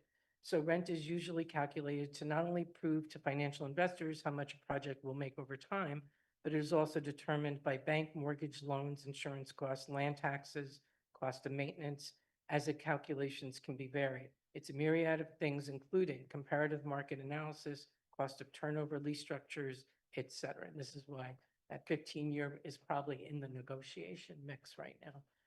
I hear there's a question. I hear there's a compromise proposal also being discussed in the legislature. What's the status? There are multiple rent control bills before the committee with different variations, so it can get confusing. But the proposed compromise language by Homes for All, who are proponents of the ballot initiative, have been in negotiations with developers, landlords, realtors. The preliminary language that has come from the negotiations center around the exemptions that would be included. The compromise negotiations have not involved the legislature at this time, just the advocates on both sides. So I think we don't know what the negotiation status is, but I can tell you that because they're happening right now and we're coming up to July 1st, it's a very timely action to support the bill because it shows support for that part of the negotiation. Thank you. Andy, do you have any further follow-up? No, I appreciate the quick turnaround on this, and sorry for making you feel like you're taking a test, but Oh, no, it's good. I'm up for it. I just really wanted to clarify sort of some of the nuts and bolts of what it might look like. And I also, I mean, you need to think about what's happening statewide, and we think about what's happening in Amherst, but I think, I would ultimately be wondering what was happening statewide, but I think in Amherst, the supply is so constrained, and the examples we heard of some of these really excessive increases is, I think in our context, it might be different than a lot of contexts where, rent control has been discussed in various ways. So I think I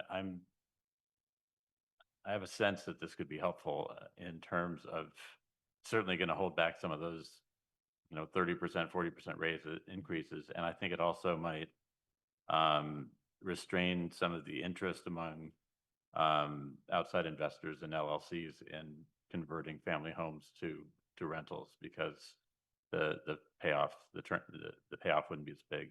So. Councilmember Churchill, with all due respect, I only think about Amherst and Granby on these issues. Thank You know, you. and the fact is that because this is a local option, I can bring completely my understanding about what's happening in Amherst and Granby to it. In terms of housing cost burdens, I just want to repeat some of the one statistic that was offered earlier. So being house cost burden means that you're spending more than 30% of your gross income either on a rent or mortgage. And according to the UMass Donahue Institute, in Springfield, 50% of households are cost burdened. And in Hampshire County, it's 1 in 4 households. That's too many. So, you know, being able to stabilize those rents may help us drive that number down. Thank you. Counselor Ryan. Dave, first of all, thank you for taking the test. So far, I think you're passing. I've got 1 or 2 more questions for you. Listening to you, I'm getting the sense that if we vote tonight to endorse the bill, the language of the bill and the terms in the bill will be different than the language that we currently have. So what we'll be endorsing is not going to be exactly what we see tonight. That's a really great question, Councilor Ryan. And yes, that's true because bills can change as they go through the legislative process. So right now, this bill is before the committee. It's not been yet released. When the committee advances that bill, hopefully it doesn't, you know, it's a study, it could look different. And some of how it looks different is based on that committee and the chair of that committee's understanding from the public hearing that was held on it. So it continues to evolve. You would be supporting the bill as is, which I think is sort of, it's a symbolic vote for rent stabilization with the specifics in that bill. And so that might give the people who are negotiating a little bit more of a boost too. Not just the bill, but the negotiation. Further questions, Counselor Ryan? 2 more quickly. How likely, and you may not want to answer this one, but how likely is a vote? It has not yet been determined. Exactly. I'll bring my magic eight ball. I always love to ask that I question. think there will be a vote in the committee as to what will happen. I think the legislature right now is kind of saying, well, there's some negotiation going on, so let's see what happens. Because, you know, if there's a negotiation that these 2 very polar sides can come to agreement that the bill is the way to go forward, I don't see us standing in the way. And Counselor finally, Ryan? 1 quick question, if I may. If I understand this correctly, if you're a landlord and you want up to a 5% increase for this year, you can do that With this with the bill? current, right, the current language, current bill? Yes, and the statewide referendum, I think, says 5% or the consumer price index for inflation, whichever one is lower. But the bill sets it at 5%. The bill then- says the same thing. Oh, sorry. Yes. So that means that like the consumer price index, I think last year, let's say it was 2.5%, then that would be what rent stabilization would be capped at. And then the next year, the landlord could also propose a 5% increase? That's the cap. And the next year, and the next year. It's a lot different than 5, 6, 7, 10%. I understand, Yep. but that, I just want to be Right. clear that. Right, there is, right. Right, It's okay. not capped by, and also that it's the same for one tenant to the next. That's it. Thank you, Mandy. Thank Thank you. you. Counselor Lord. Thank you. I'm speaking in strong support of this resolution. Thank you to all who have spoken. And to those who oppose this resolution, I welcome conversation to understand more of your thoughts and your concerns. I live in Amherst in a 2-bedroom apartment, and I currently pay 52% of my income towards rent. When I look at my actual take-home pay, that number is closer to 62%. That is double the recommended percentage of income to rent ratio. My income potential will not increase greatly as my life's work and commitment has always been to serve my community, we who are often too pushed to the margins, and a high income is counterintuitive to the work I do. Like many of us, I know what it means to work hard, to serve others, and still feel the ground shifting beneath me because housing costs keep rising. I love Amherst. I grew up here and raised my children here. I wouldn't have been able to do so without help from a state-sponsored voucher, and for that I'm grateful But should that be the only way we can afford to be here in Amherst? I'm committed to staying here. I'm honored to serve this town as counselor, and yet I'm getting dangerously close to being priced out of even renting an apartment here, never mind having the wild dream of buying a home one day. This saddens me deeply, and I know of too many, and I've heard today from people that have to leave the town they love. I want Amherst to be a town where people across income brackets can live, work, raise children, age, serve, and belong. We speak often and proudly of the many forms of diversity that make Amherst beautiful, and income diversity matters too. If only those with the highest incomes can afford to stay, then we are losing a part of the soul of this community. Rent stabilization is not the only tool we need, but it is an important one. Amherst renters, workers, seniors, families, and public servants need relief, stability, and protection from displacement. I support this resolution. I thank you, Rep. Dom, for all your work on it. And I want Amherst to remain a place where people like me and those with less than me can still call this town home. Thank you. Thank you. I raised my hand so that I can speak individually onto this. I'm going to go against the grain and say that I am having trouble supporting this resolution because I have trouble supporting the bill. A 5-year exemption for new builds is not long enough for anyone who wants to build to get the financing they need to build. And therefore, the studies have shown, and I did a lot of reading over the last week on rent control in the past studies, that it does actually lower construction starts because it's not a long enough exemption to get the financing. And if you can't get the financing, you're not going to build. There's no provision in the bill to be able to increase above the CPI when actual expenses increase above the CPI. We have seen debt exclusion overrides pass that increased costs above the CPI. We just ourselves tonight passed water and sewer rate increases above 5%. We have seen many towns just pass Proposition 2.5 overrides that, in addition to their regular 2.5 property tax increase, are increasing it even more. Nothing in this bill accounts for the actual expenses that are incurred by the owner of the property. It transfers all the risk to the landlord on those property costs increases and takes it all out from the renter, unlike to those who own their own home, where all the risk still stays for all of those increases with the single-family homeowners, for example. Yes, we absolutely need control of our rents. They are crazy, and I am not disputing that the cost of rent is a problem. I am just not convinced, based on the reading of the bill and the reading of the research, that rent control, rent stabilization, second generation rent control is its other name, coupled with tenant protections and vacancy controls, will actually improve the ability for those who are not already housed in Amherst to find housing in Amherst. Mobility decreases, which lowers vacancy rates in and of itself, and therefore the rents of those that remain turnover go even higher, especially if they are uncontrolled.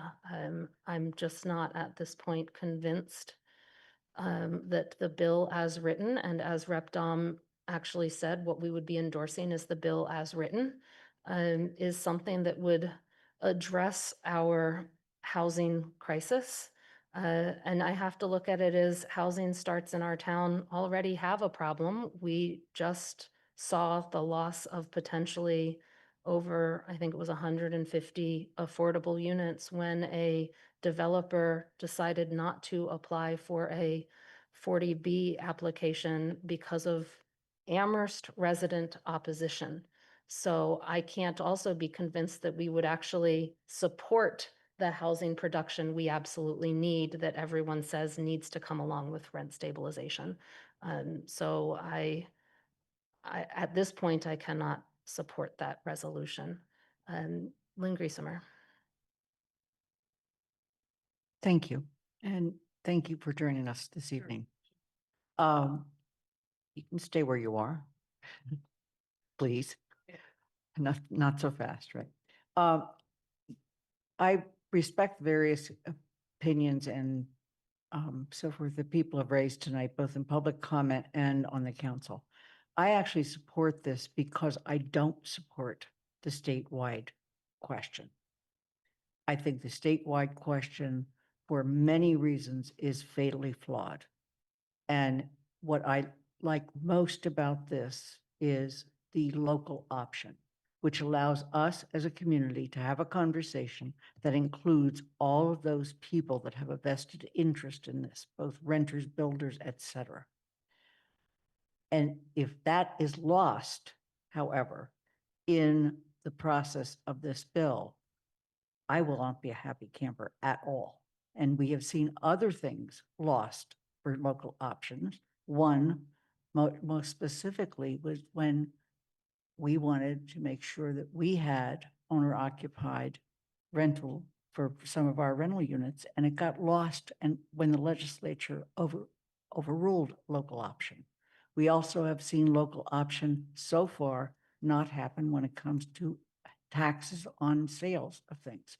So I share with you, Mindy, to me, the local option, meaning a local conversation, meaning something that fits the town of Amherst, is critical to any future support for this bill. Thank you. Yeah, I think that this is a very significant breakthrough, that if this bill becomes the bill. Make sure, sorry, that was a different one, but can you make sure your mic is on? It is. Okay.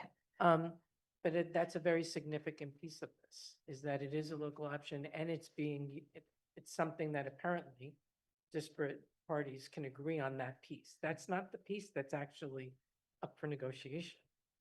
So maybe there's hope for a transfer fee as a local option. Let me also mention, I've lived in a town with rent control. I lived in Cambridge, okay? Actually, the place I lived was taken out of rent control because it was totally renovated up to a certain percent and therefore was taken out of rent control. But I also saw what happened to Cambridge when they stopped doing rent control.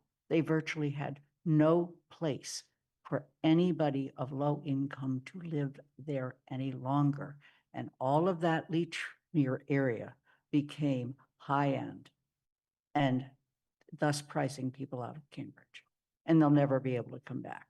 So I really do see the power of rent control for allowing people to continue to live there. But I really want to respect the various statements that were made tonight by the various economists who have come tonight to speak with us, and hope that they will be part of these conversations, as well as gentleman over here who actually manages rental properties and owns rental properties, and our renters. When I first found out that we used to have such a board and we no longer had such a board, I was like, wow, what happened there? We should have never given it up. So again, local option, local discussion. Thank you. Jennifer Taub. Thank you. And I do agree with Lynn about the local option. But I support this bill and resolution because it is rent stabilization and not rent control. And I think in terms of discussing it in the community, rent control can be a buzzword for a lot of people. And rent stabilization is something that's very different. And I guess having grown up in New York City, where my mother lived in the same rent stabilized apartment for 51 years, there is a big difference between rent control, where at least in New York, you can never raise rents, versus rent stabilization, where when you renew the lease. And so those units are maintained in a way that rent control is not. But I think when we talk about the CP, like we're raising our water and sewer rates above the consumer price index, that's because in fact, we saw that our water and sewer rates were lower than some of the surrounding communities. That is not the case with our rents. Our rents in Amherst are exceedingly high. because of the demand from a huge university. So I think in Amherst, if we, if our ceiling to raise rents is the consumer price index, we're starting from a high level, unlike some of our other expenses. So I wholeheartedly support the resolution and the bill, although as it's written now. Thank you. Counselor Ryan. So I can see how this will be very beneficial to people who already are here in Amherst and are renters. But I do not see how it's going to help anyone who wants to get into the rental market. So I guess I'm asking not just Rep. Dom, but maybe my colleagues, what would they be willing to do to help those who can't get into our market? Because this isn't going to help them. It'll help folks who are here, give them some predictability and some sense of what, at least limit extreme increases. But it's not going to help anyone who wants to get into our market, as far as I can see. So, I think, yeah, maybe I'm wrong on that. Please correct me. no, I think. But that- E, what can we do then to help those who can't get in this market? Yeah, you have to let him finish, Rep. Dom. So I think that, remember that rent stabilization is about preventing displacement. So it's about preventing the people who are already here from having to move because their rent is raised an extraordinary amount. In order to get more people into the market, we need to create more units. I mean, you know this better than most people. But we need more units of all kinds. We need affordable, we need moderate income, low income, and market. And we need to actually flood the market with housing. And that's the way we get more people to live here. But rent stabilization is not designed as a way to bring in renters. It's a way to prevent renters from having to leave. I think that may be the distinction.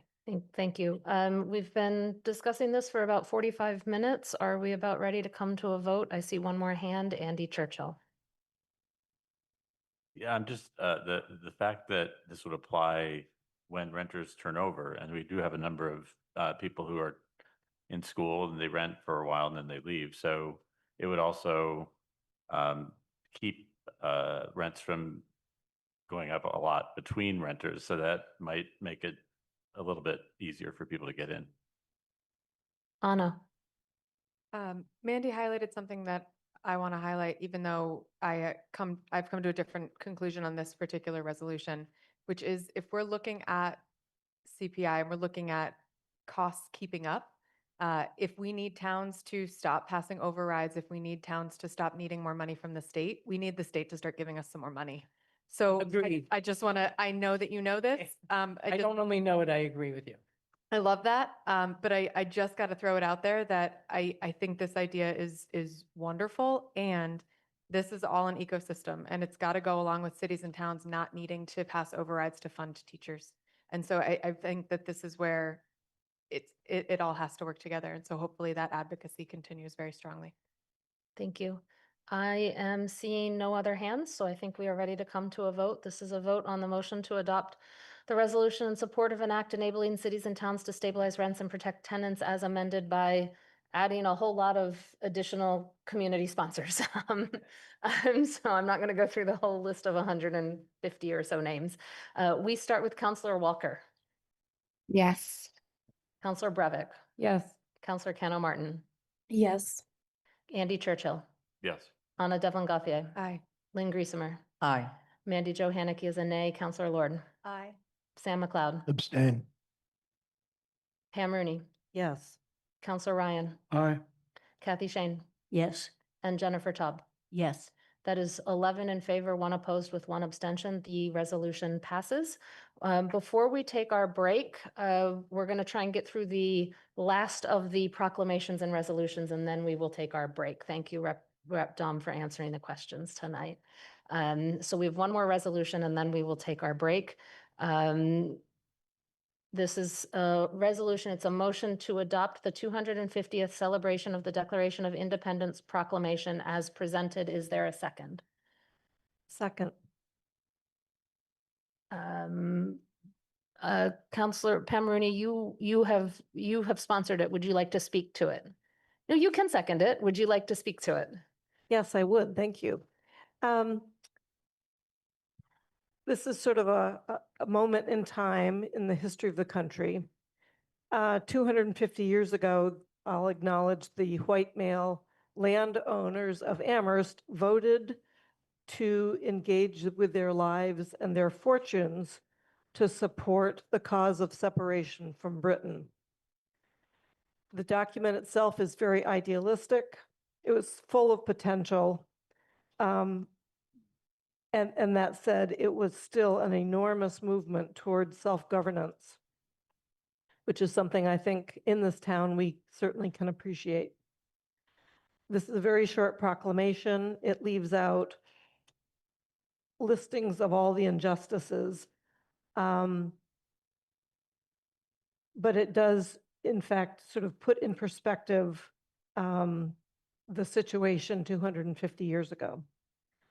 The proclamation itself will be on the 4th of July. It is bookended by two other very different events. One is on the 3rd, the fireworks supported by the town, sponsored by the town, and on the 5th, the reading of Frederick Douglass's speech.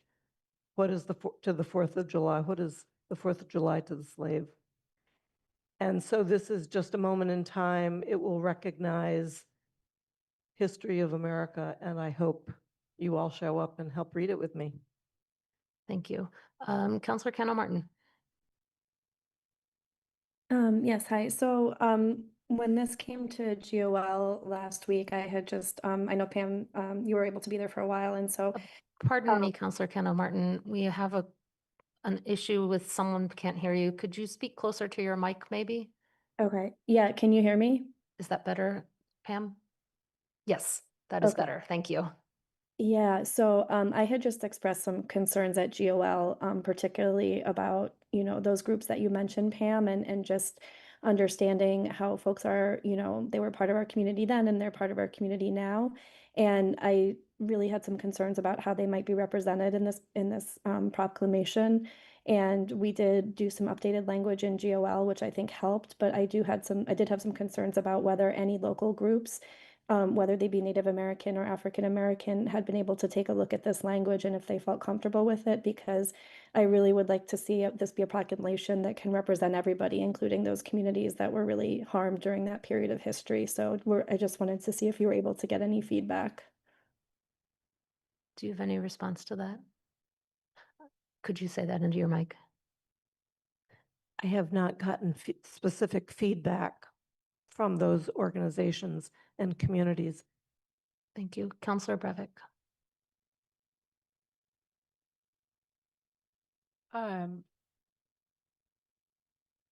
Yeah, I'm just looking at the timeline and seeing if there's maybe more time to get that feedback, or run it by other groups. It's a pretty important piece of these types of events this year, I think, especially in communities like ours that are, understand that importance.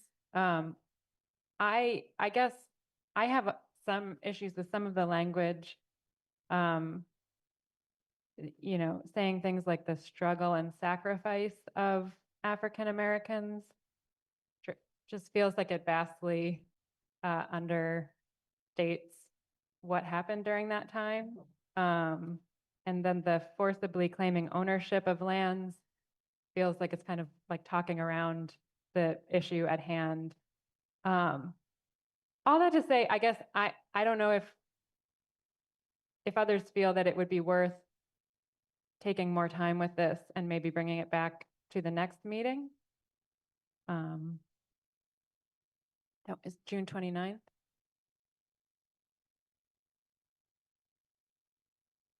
There is a meeting scheduled for June 29th at this time. At this time, there is nothing on that agenda.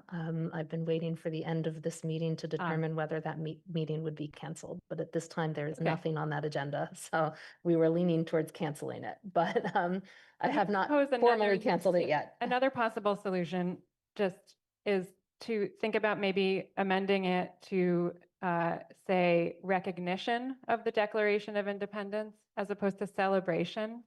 I think that if we're calling it a celebration, I think it is inherently problematic. But also, you're calling on the residents of Amherst to examine the meaning and application of the Declaration of Independence, which I like that a lot. I like that sentiment. To call it then a celebration is kind of prescribing what we're going to, to conclude.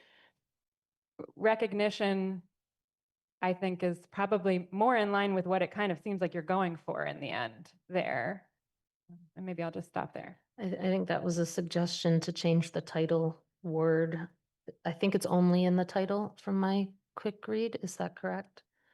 From titled Celebration, 250th Celebration of the Declaration of Independence Proclamation to 250th Recognition of the Declaration of Independence Proclamation. And in the very last line, the first word of the last line, Invite residents to join a celebration on Saturday, July 4th. an event recognizing it. Or, yeah.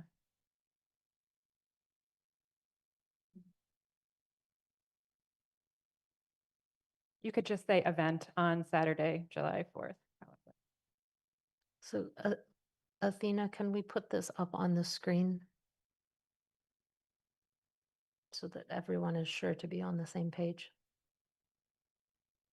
So everyone is aware, I had like 2 pages of explanation of what it meant to various communities and partners, et cetera, and I was told to cut it down to 1 page. So this was a joint effort with my sponsors. So if we page down, I'm going to try and avoid formal motions to amend if we can, although we might have to do it. So before we take that motion to amend, it will be easier if we get everything potentially changed here so that it looks right. So the proposal is change celebration to an event. I think you have to add an N in there, is a proposal, and from celebration to I think it would be Town of Amherst recognition of the 250th anniversary, because 250th recognition sounds kind of strange.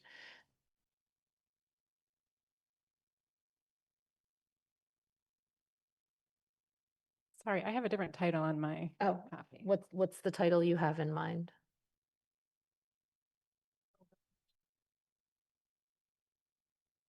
That Yes, gets rid no, of that the word works. celebration. That works. Thank you. Okay. I'm going to go to Andy Churchill before we make a formal motion to amend that to see if there's any other requests or comments on that. Yeah, I actually was activated to, I mean, we all received the invitation to co-sponsor, and I was activated by having just read a column in one of the papers about how reading the Declaration of Independence in our time had different meanings, and it was a useful context for thinking about our current world. And so I liked the last paragraph. Looking at the second to last paragraph, or the last whereas, I think the language is a little awkward, and I'm wondering if we should just strike that paragraph. Which one? The less than 1 month later, the official? No, whereas the war for independence lasted 5 more years.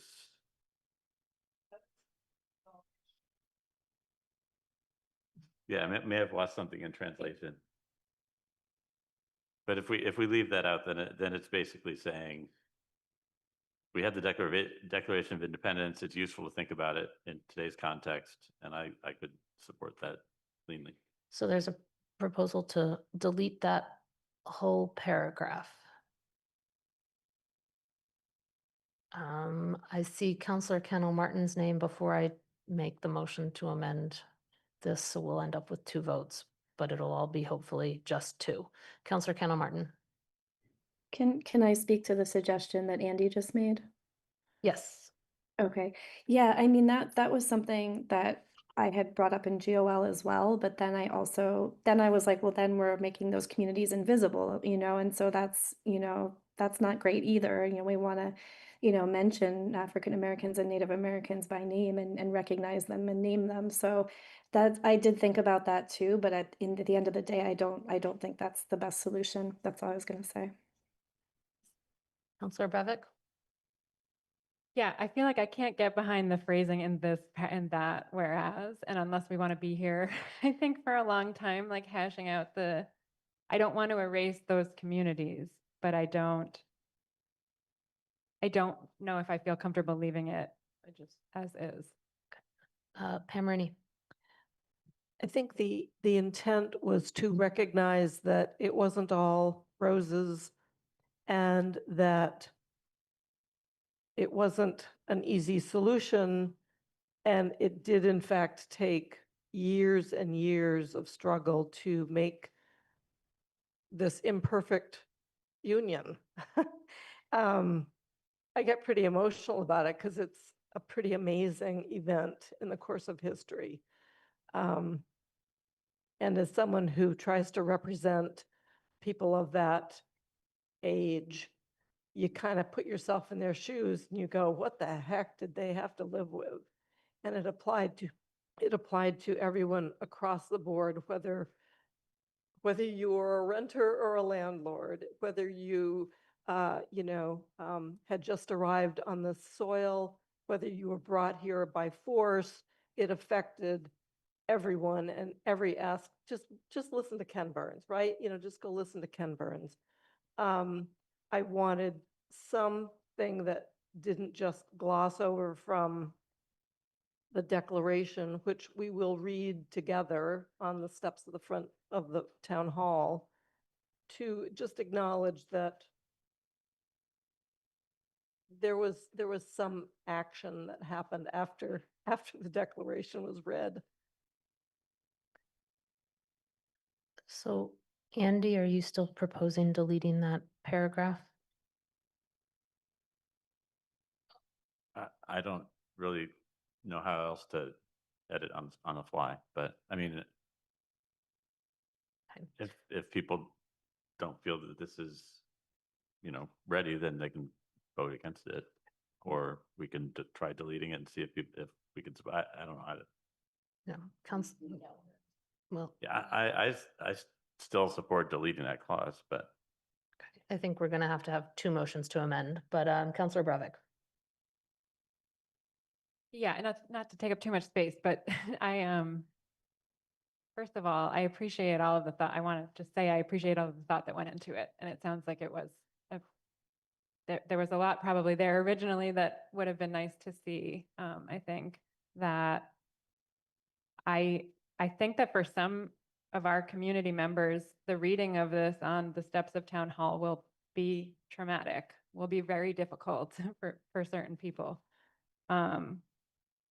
And so personally, I don't celebrate this specifically, but and it is a very delicate subject, as I said. I don't think I can support remove. I think that at least having some mention of those communities in here in some way. Andy, I see where you're coming from, absolutely. But I think that it's really tough. If we're not going to do it right, maybe we shouldn't do it at all, versus erasure of the communities that we want to make sure that we're acknowledging. Maybe just put it up for a vote. Thank you, Jennifer. And then I'm going to make a few motions to amend. I don't know, for whatever it's worth, I do think what this is also trying to express is that establishing independence from the king, that this was a big improvement. The government that was established was a big improvement over what had been before that. I think that spirit is what is also being communicated. So I'm not trying to put words in your mouth, but that was also, I think part of why it's emotional of this was an very imperfect union, but it was the marking of, the first, this kind of a democracy. It was a major improvement over, again, the government that was there before. Okay, so I'm going to make two separate motions to amend, given the conversation. The first one is a motion to amend the title to whatever the title says right now. Sorry for the lack of formality, Athena. And to amend the last be it further proclaimed sentence to remove the word celebration and replace it with event, basically. So the two that were already shown on here. Is there a second to that motion? Second, Rooney. Is there debate on that motion? Seeing none, we start with Counselor Brevik. This is to do those two that were prior discussed. Yes. Counselor Kendall Martin, Yes. Andy Churchill, Yes. Anna Devlin Gauthier, Aye. Lynn Griesemer, Aye. Mandy Jo Haneke is an aye. Counselor Lord, Sam McLeod, Aye. Pam Rooney, Yes. Counselor Ryan, Aye. Kathy Shane, Yes. Jennifer Tubb, Yes. and Counselor Walker. Yes. That motion to amend passes unanimously. I'm going to make another motion to amend, just so we can resolve this debate, is to amend to delete the last whereas clause. Is there a second? Second. That motion was made and seconded. Is there any further debate on that motion? Seeing none, we will take that motion to a vote. This is to delete the last whereas clause.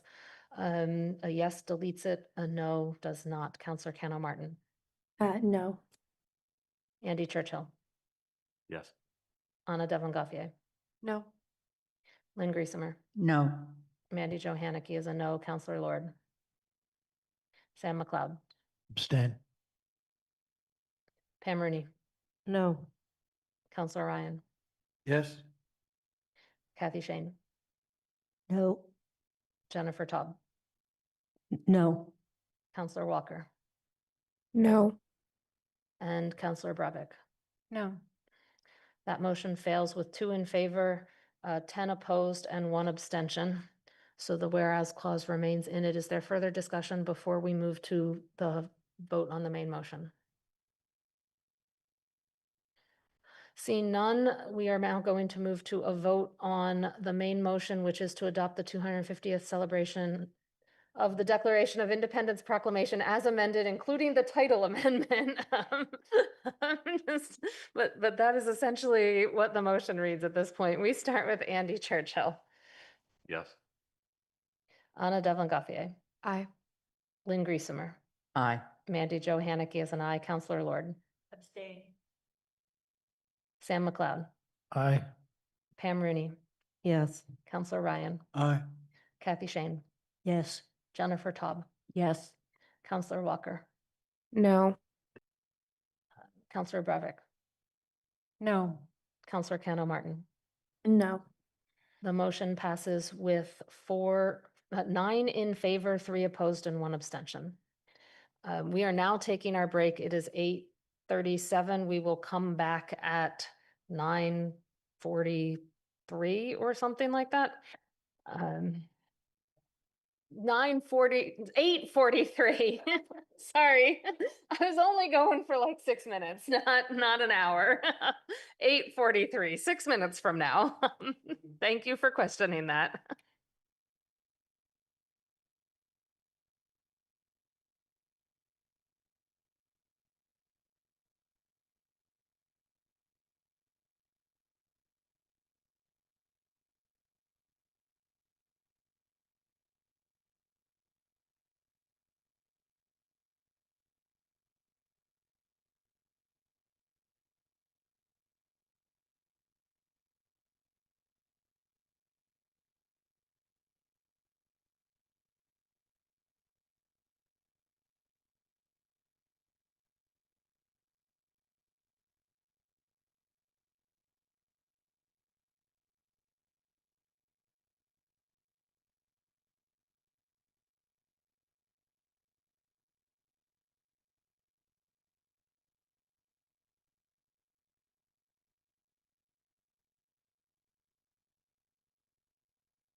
It is 8:45. We still have the budget.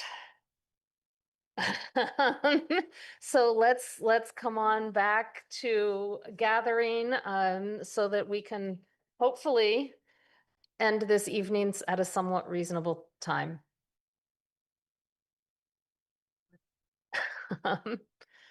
So if you are online, I think that's Counselor Cano Martin and Counselor Walker. Can I at least see videos to make sure we know you're back? Thank you, Counselor Cano Martin.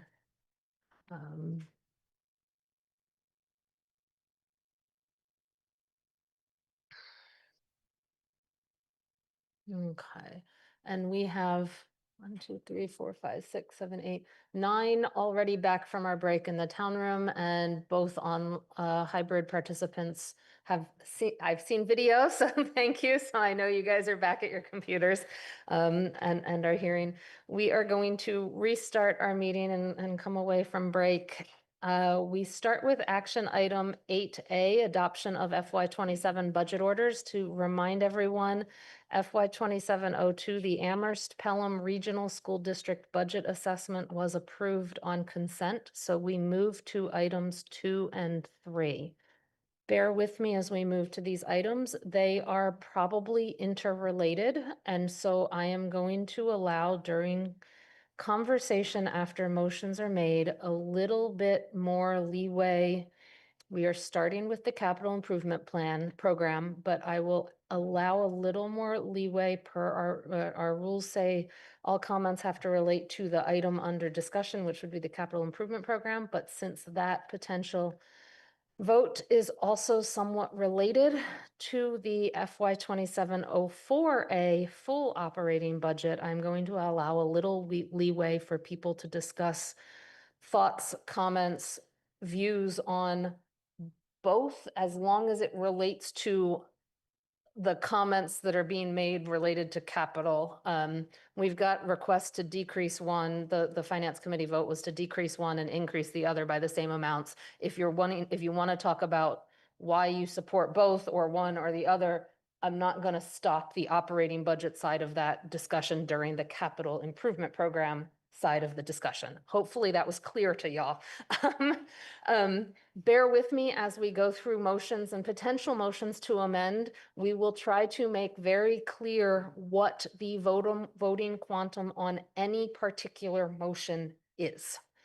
The motions that are proposed by the Finance Committee that are in the packet, the Capital Improvement Program motion requires a majority present.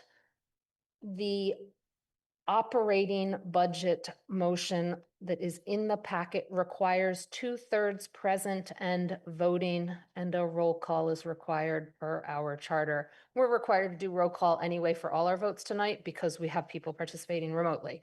But the charter would require a roll call anyway. That is the vote quantums we are starting with. I will try to clarify them all as we move forward. We are going to start with the motion that is in the motion on the motion sheet that came from the Finance Committee. I will make it and then we will see where the discussion goes from there.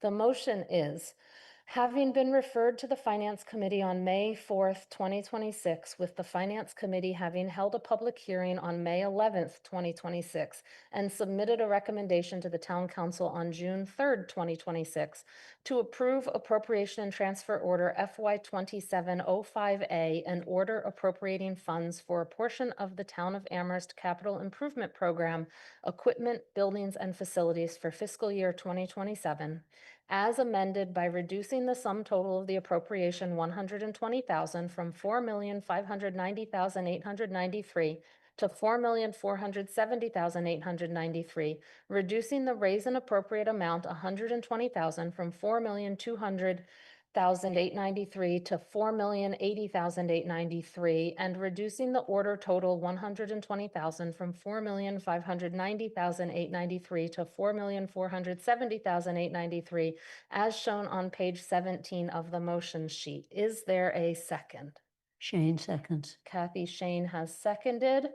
We are going to go to Kathy Shane first for the Finance Committee report. Feel free to report on both this one and the operating budget report at the same time. I will, I'm hoping you all read with great fervor the overly long Finance Committee report, but I'm going to just focus on the two issues in front of us right now. We received guidance on what Mandy has just read, that there was one area of the budget, namely education, because we've adopted an MGL provision that will allow us to increase beyond what was originally requested, as long as we find an equivalent amount to decrease. And it's because we're at the levy limit, so we can't just simply increase taxes without an override. So it has to come from somewhere. We had, I would say we devoted at least 2 full meetings to what to do about the elementary school budget. And what you can see both in our report, but if you also looked at the back and forth, the written comments, which were very rich, that we received in response to our questions, we had a lot of information to look at. We took 3 votes on the elementary school budget itself. One was to stay with what was in the town manager's budget, which was beyond 3.85%. Because the regional budget came in lower than 3.85, the town manager's budget allocated the 69,400 and some odd change to the elementary school budget. So it was an increase of 4%. So we took a vote on whether to increase it by 290, 120, or stay with it. And we unanimously came, after we went through those votes, to 120, which added to what the town manager budget would be a couple $100,000 when you add them together. This, when we were looking at what the school committee had done, is potentially enough to offset the required expansion in the preschool, where there are children, more IEP children projected to be in, and they have to see them. And that was adding about 180 to 183,000 to the budget. So this amount would offset that and allow the school committee and the superintendent to go back and potentially look at math and reading interventionists. We heard tonight, the other thing they were looking at was the specials, the music, art, library, tech positions. We do not have any power at the council to say where that money would be spent, but we voted on increasing that amount. When it came to the where to get the money from, the only place that looked like there was an ability to do this was the capital budget. And we had a brief discussion with the town manager and the finance director on a couple items where they could see 120,000 coming off that budget, and that would mean it's postponed. Those are those, but it wouldn't be detrimental. And that decision again is left to the town staff, rather than this line item wouldn't be spent anymore. And you have in your packet the guidance that says for the finance committee, we just needed a majority vote on both of those. We did vote unanimously on both. For the council, we need a 2/3 vote. And since everyone's here tonight, that means 9 people, right, Mandy, if I'm counting right, on the increase, and then a majority on the decrease. So that was an offsetting. And that's about as short as I can make a long discussion that we had. And we realized that is not the full amount that the school committee voted on.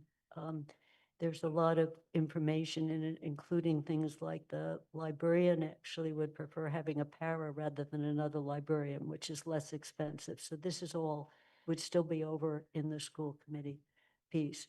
Now, the only other thing I should note is this budget, the FY '27 budget for the elementary school does not have in it the rent that has to be paid to the region for the fact that Chestnut Street Academy is in the middle school.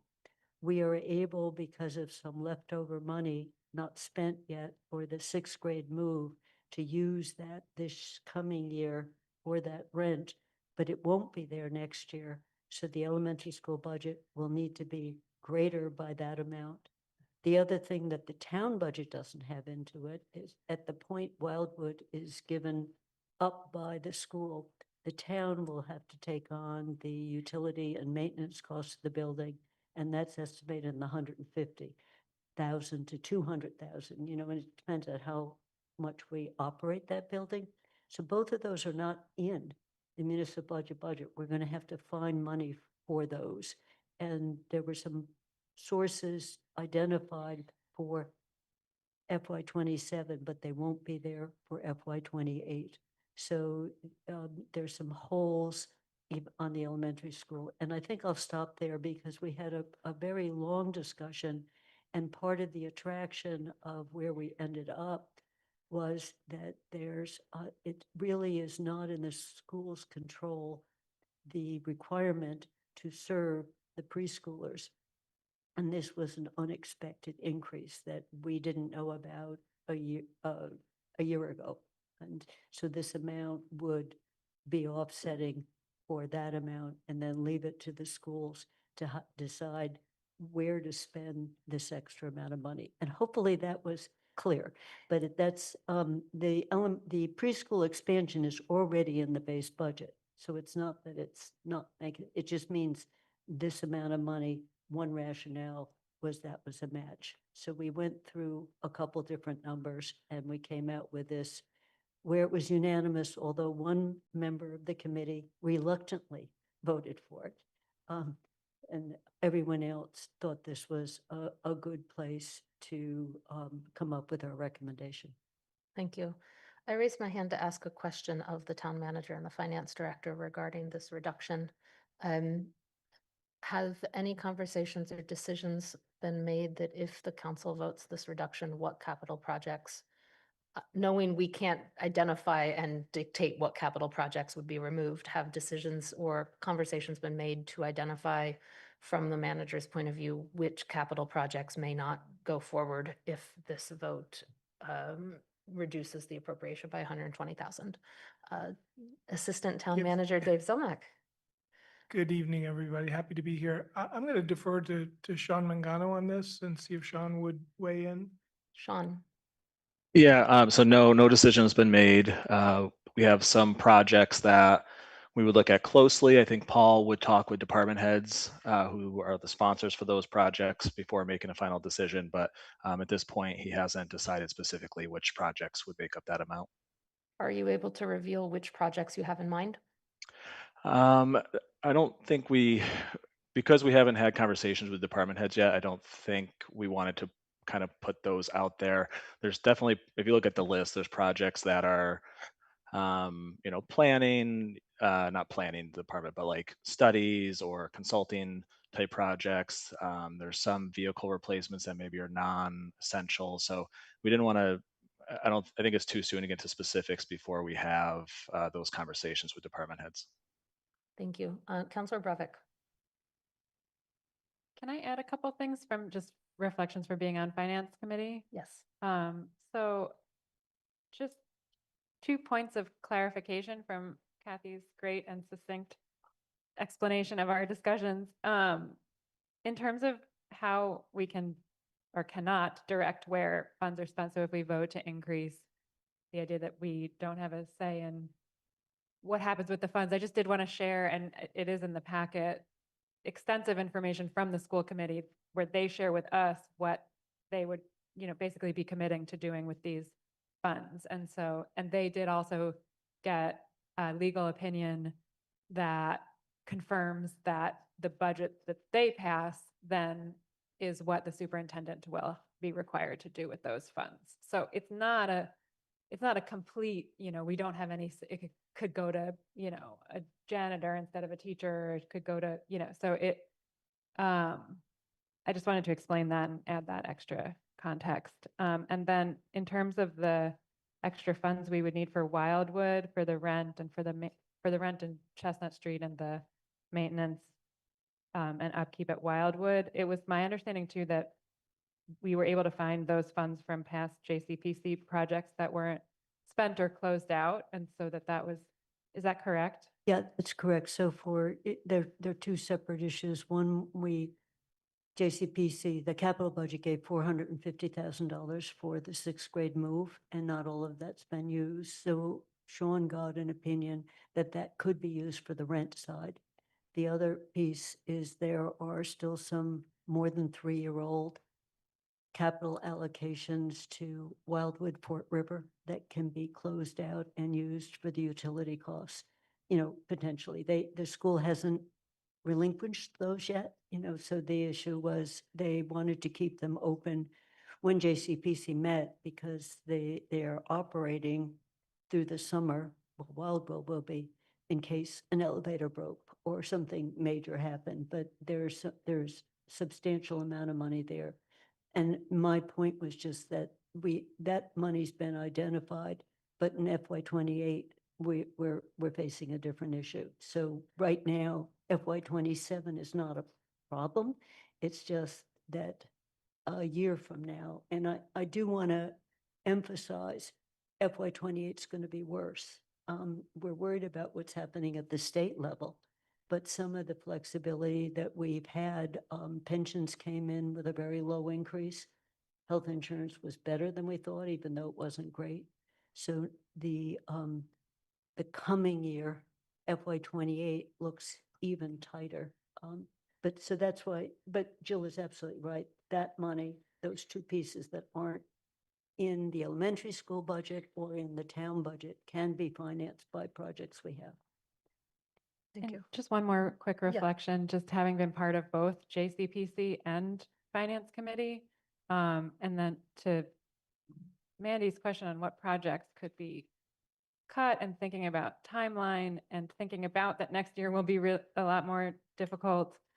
I know Anna and others have brought up timeline challenges that felt being, you know, a first-time counselor, being part of those two committees, it was extremely glaring that we were making decisions on JCPC before seeing where the budget had landed and knowing where we might want to cut or what amounts we might want to move. It felt very backwards to me. So I think that's a challenge that I hope we can take on after this budget process concludes.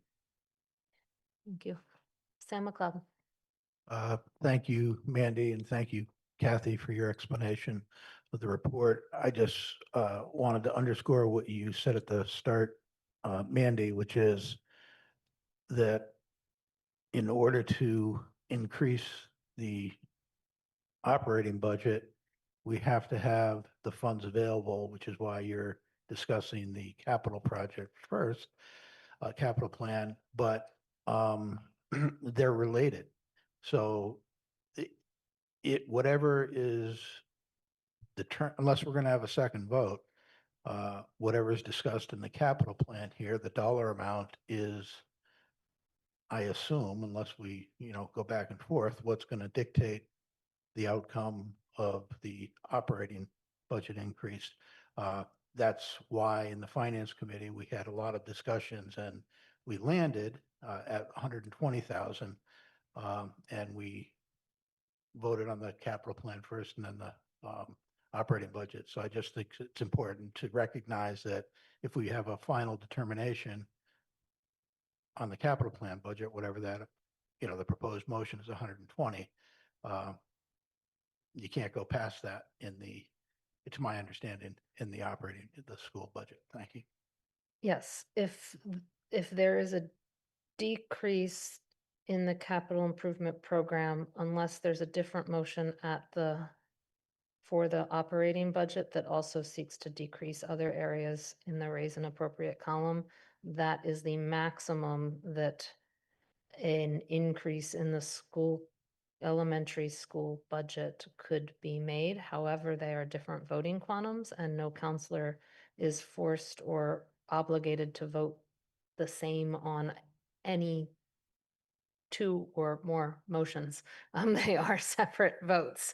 So there may be some counselors that vote one way in one motion and support say a decrease but don't support an increase, or vice versa. That doesn't one does not dictate how a counselor votes on another one. Use your mic.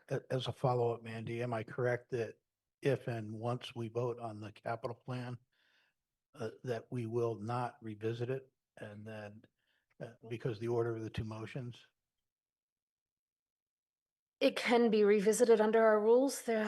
Under Rule 7.5, motions for reconsideration can be made by the prevailing side at on the day of the meeting, at the same meeting, or the next regular meeting following the vote. So a capital vote could be reconsidered if a motion to reconsider is made by someone who has voted on the prevailing side on that vote. Thank you for the clarification. I think it's significant. Thank you. Lynn Griesemer.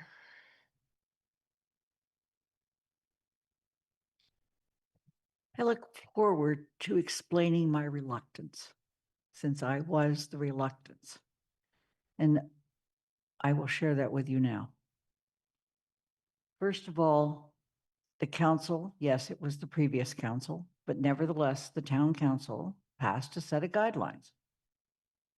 We in fact had some serious flexibility stated in those guidelines with regard to the schools. And that is, if money allowed, that we should now put the approximately $260,000 back, which was the 1% addition. And the town manager did exactly that. We didn't have to vote to do that.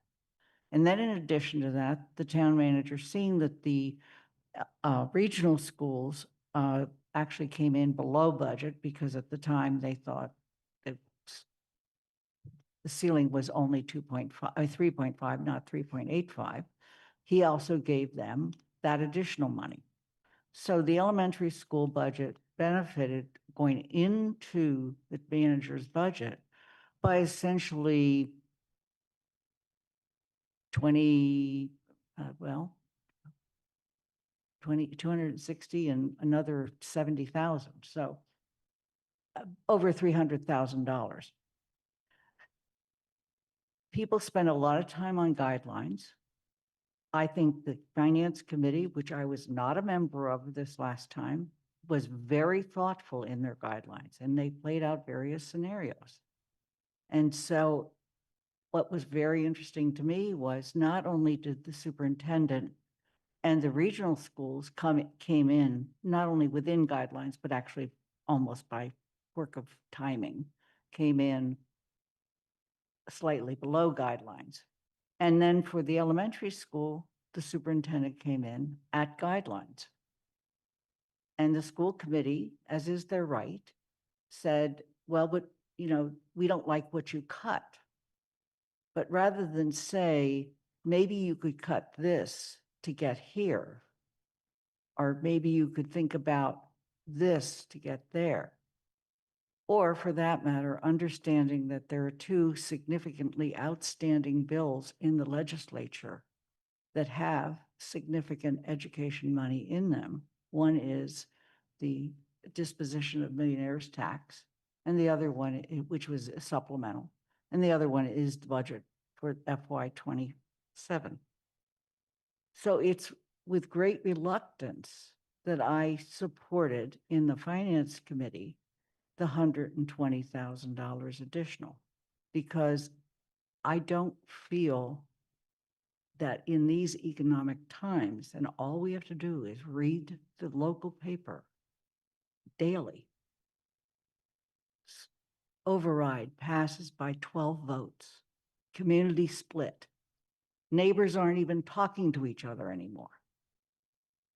And I run the risk by saying what I've said of being told that I am anti-education, which could not be more untrue.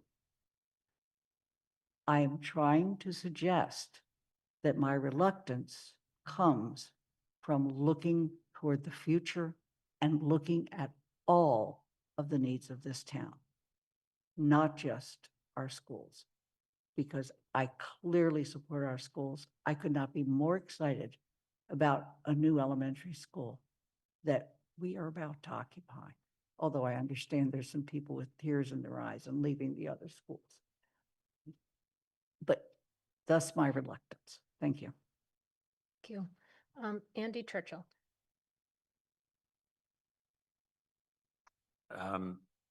Jill's comment about timing also reminded me about part of the discussion that we had on joint capital planning, which was the need to develop a clear policy guiding how often we replace vehicles and on what basis. And in the joint capital planning report in the executive summary on page 2, it says that we suggest a beginning framework for such a vehicle policy and recommend that the town manager convene a group to establish such a policy this summer, including a method to assess the condition of the town's vehicles. So that might be something to remind ourselves that the Joint Capital Planning Committee suggested doing that so that we have that in place for next year. Thank you. Kathy Shane. So let me, Andy gave me a segue, which is a little different than I expected, but in finance, we are going to directly be discussing that. And Sean McDonough, the finance director, has already started to work on it because it also came up with how many vehicles we insure. When you count up how many you insure, you don't want to insure vehicles if you don't need them all. So that's part of the pressure on next year's capital budget.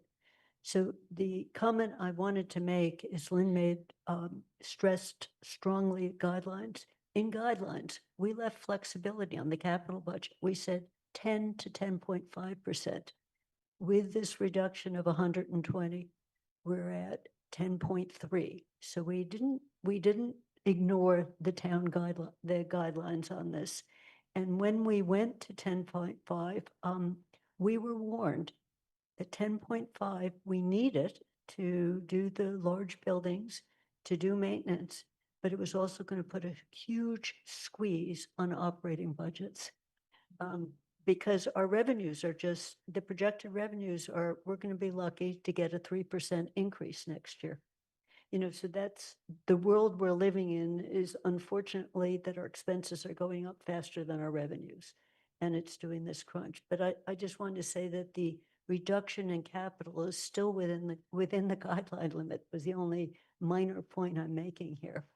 And Mandy, you asked about the specifics. During the day we talked about it, there were 3 or 4 line items that didn't have the same level of urgency in them.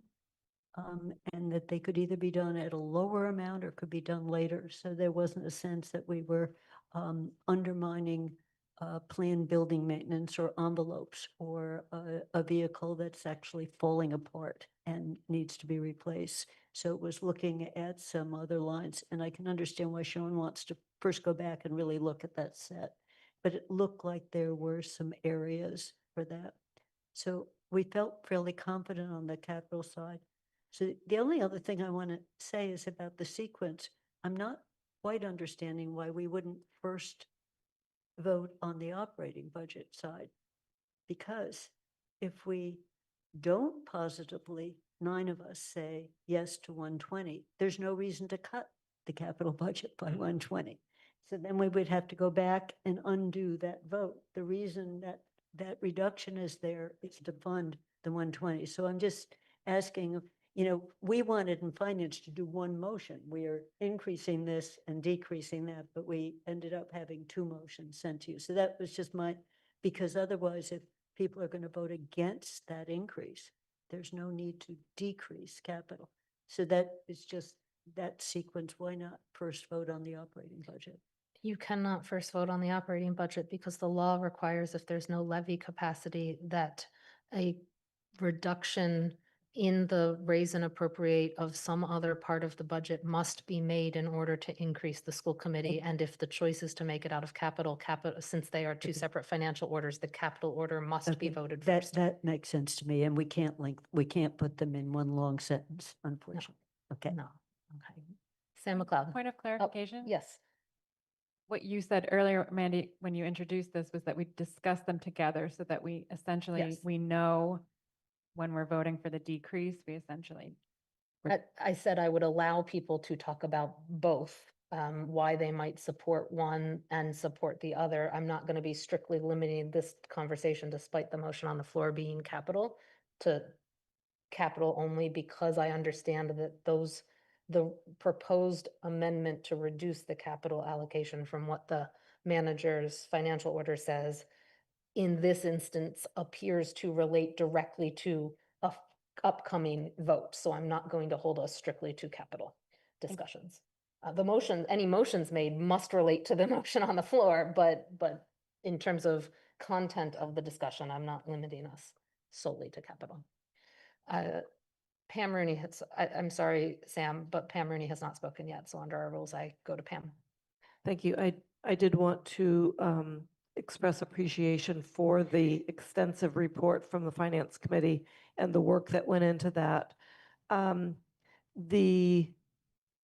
The juggling, the recognition that there were additional costs that the school would be facing, I appreciated very much that the Finance Committee discussed the options for contributing to the school, and personally appreciate the line that was, the balance that was drawn by suggesting that we contribute 120,000 more to the school budget and find, I'm okay with the 10.3% capital. I think that's a very nuanced reduction in that amount.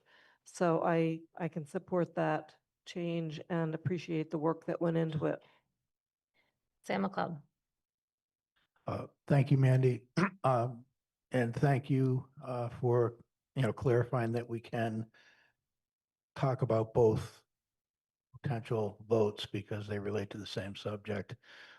In essence, really what our Finance Committee talked about and what we're talking about here is what do we want to do with the operating budget? And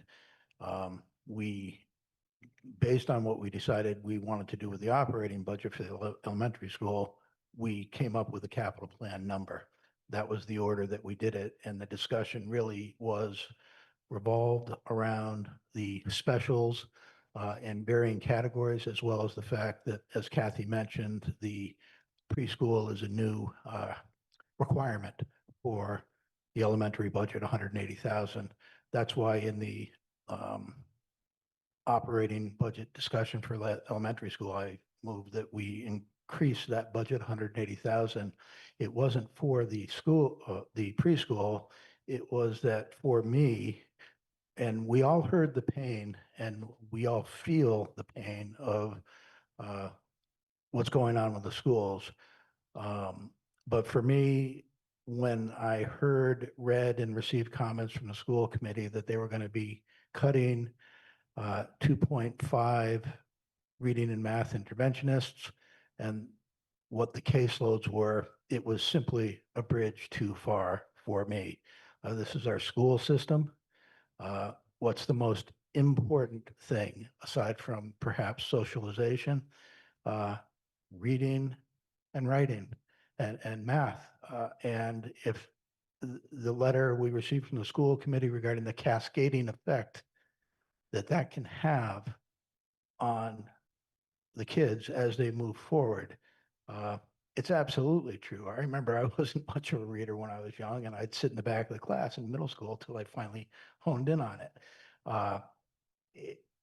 That resonates with me strongly, and there's pain regarding some of the other specials, but that was the thought process behind the end determination, at least my vote on the Finance Committee of 120 was that I wanted to ensure under any circumstances and not rely on the school committee's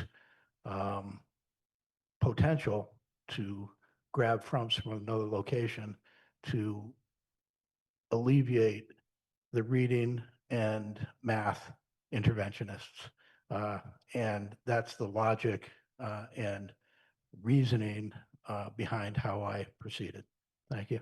Okay, Counselor Cano Martin. Sorry, I'm struggling with my voice today. Yeah, I mean, as just speaking to this motion in general, I think I was actually in favor of, funding the elementary schools a much higher amount, which will probably be a surprise to no one. I think that we should have given them the full 500.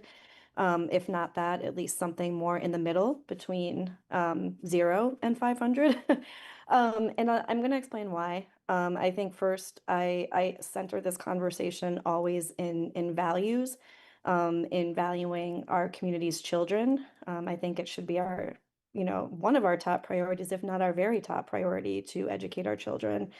Despite all the terrible things that are happening at the federal level, at the state level in terms of education funding, all of us, or should be if we're not already, but most of us, I think, are already engaged in those fights to try to preserve public education, both at the federal level and the state level, in spite of all the forces that are closing in on us. So I know we're making all of those efforts, but it's also incumbent upon us to do everything that we can to provide what our children need in terms of an education.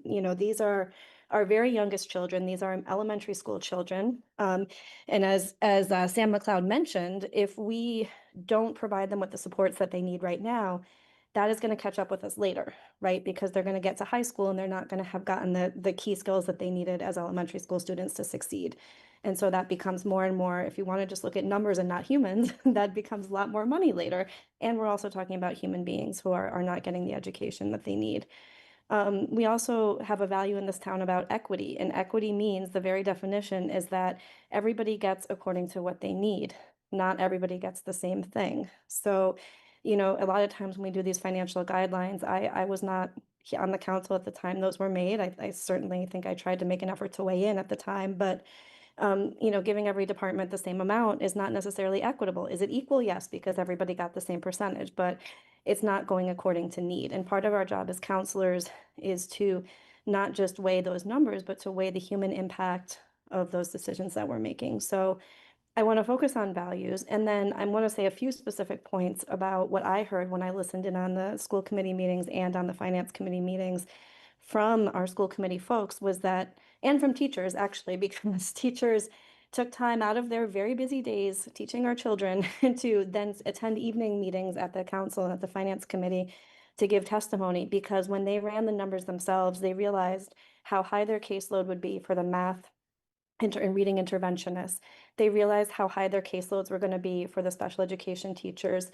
And the special teachers themselves have been in a quandary because they're asked to teach double the amount of children in the same amount of time, because now we only have one specialist teacher for double the amount of children.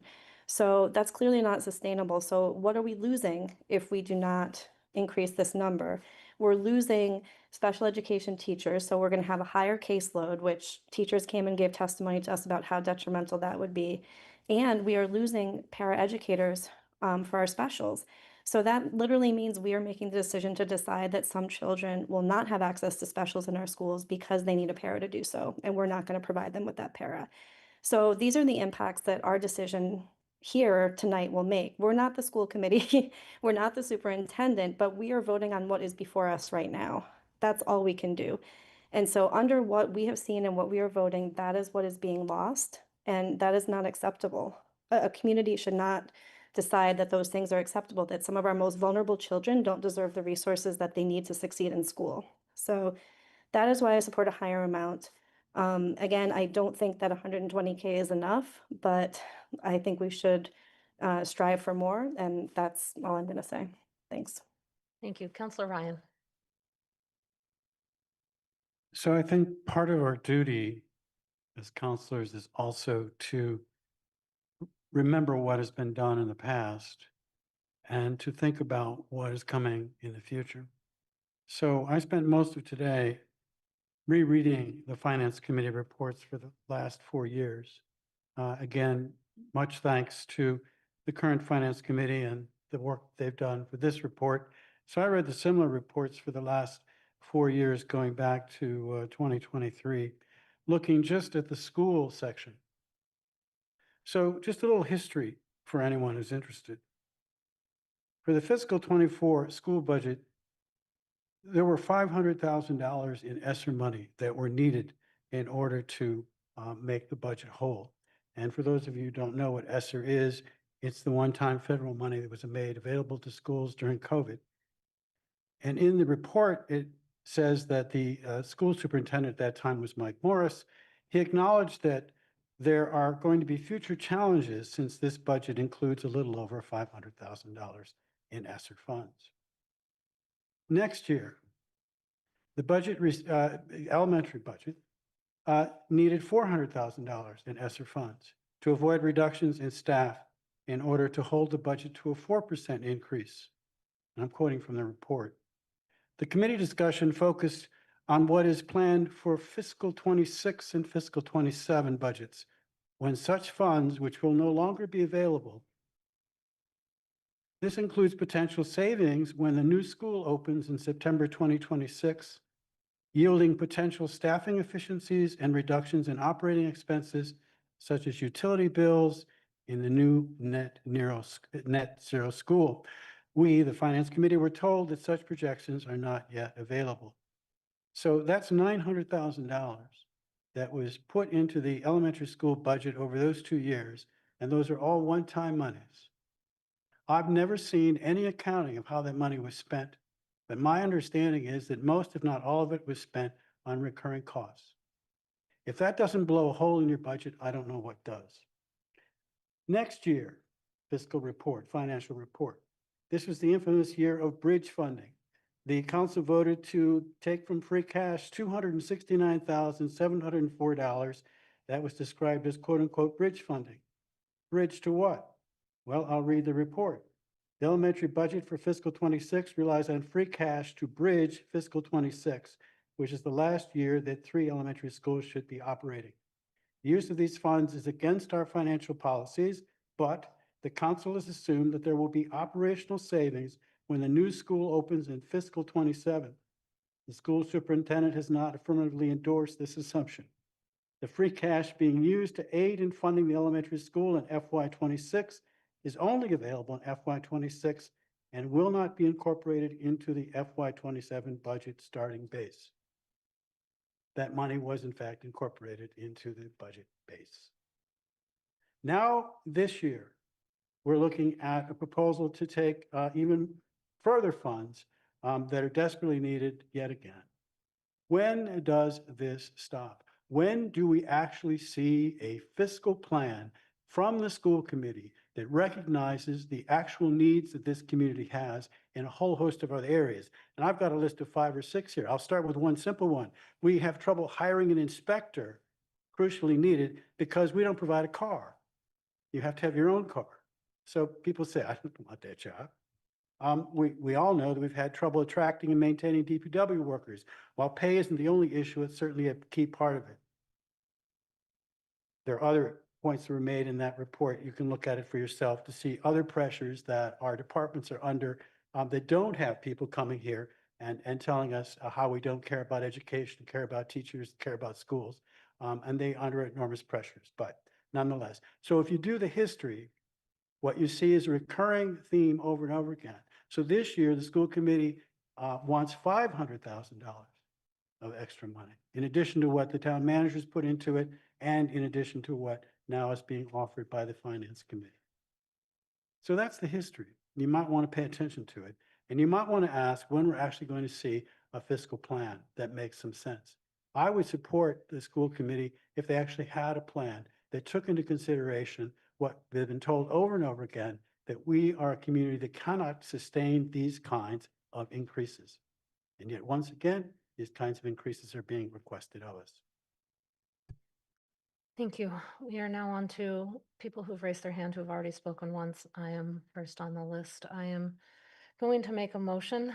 This motion is to amend the motion by deleting the phrase as amended by reducing the sum total of the appropriation 120,000 from 4,590,893 to 4,470,893, reducing the raise and appropriate amount 120,000 from 4,200,893 to 4,080,893, and reducing the order total 120,000 from 4,590,893 to 4,470,893.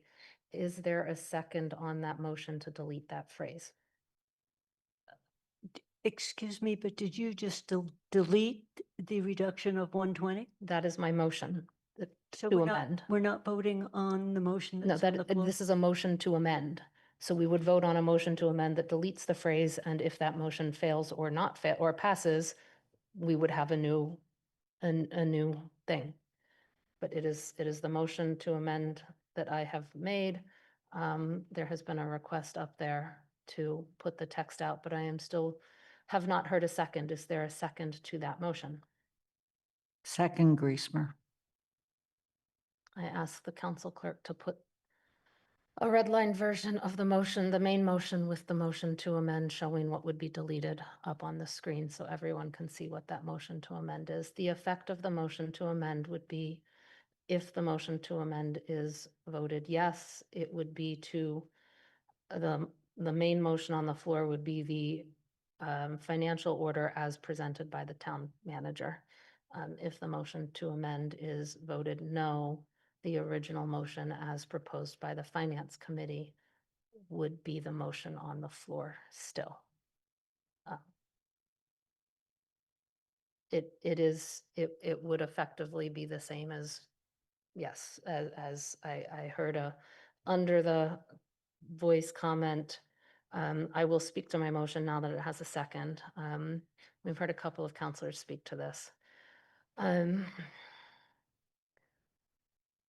For the last 8 years, I've noticed a structural flaw embedded in the work of school committees and councils that turns responsible governance into an annual public battle over money. School committees recommend and approve their district's budgets, but the manager and the council set a total municipal budget, including the absolute amount school committees have to budget. The core tension is this: the school committee is legally required to consider only the elementary schools. It has no mandate to weigh the needs of a fire department, a police, a CRES, public health, public works, senior services. I could go on, there's more town departments, or our town's capital and infrastructure needs. So each year, the school committee does exactly what the system incentivizes it to do: recommend the largest budget it can that it believes is necessary for it, regardless of the consequences if it were adopted to the other town departments. That's not being irresponsible, and I'm not calling the school committee irresponsible. It is what the structure incentivizes and what their task is. But the manager and council, by contrast, we are legally and morally responsible to the entire town. We must fund public safety, maintain our infrastructure and capital needs, and plan for pension obligations, debt service, and reserves. We've heard other counselors say this: keeping the Amherst School District's budget in compliance with our own guidelines to fit fiscal reality, address the needs of all municipal departments and infrastructure needs is not heartlessness or uncaring for school children. It's governance, in my opinion. It's the result of a system perfectly engineered to generate our conflict that we are seeing tonight. My biggest problem with this proposal, which is why I'm moving to amend to delete the amendment that would reduce capital, is that the reason for reducing capital is to add money to a school district that we don't even know how it will be spent. And there is conflict between our committee and what I've heard, the school committee and the superintendent on how it will be spent. The superintendent has indicated through their answers to the finance committee, from the best I can tell, that the superintendent would add classroom teachers first. Under the school committee that voted, that would be allowed because their cost center included that increase. The school committee, as we heard one member speak tonight, proposed an increase primarily for additional music, art, technology, and library educators, as well as math and reading interventionists. But it appears from everything I've heard, their emphasis is on additional music, art, technology, and educators and library educators. Whereas from what I've heard from the finance committee report and the committee's deliberations, and tonight, the emphasis is on interventionists. None of the information we've received indicates that that's where it would actually go, though. So we'd be voting against our guidelines for specific support that likely wouldn't even be realized.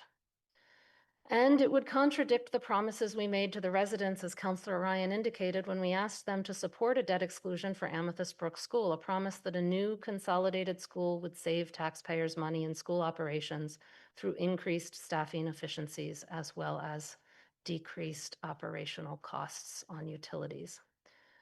In my mind, voting for this increase is directly contradictory, resulting in the highest year-over-year increase in the 8 years I've been on the council, despite consolidation happening in just under 2 months. I feel like a vote to support an increase signals that the council doesn't put force in its own budget guidelines. It almost implies that any of the other bodies can ignore them because we're willing to.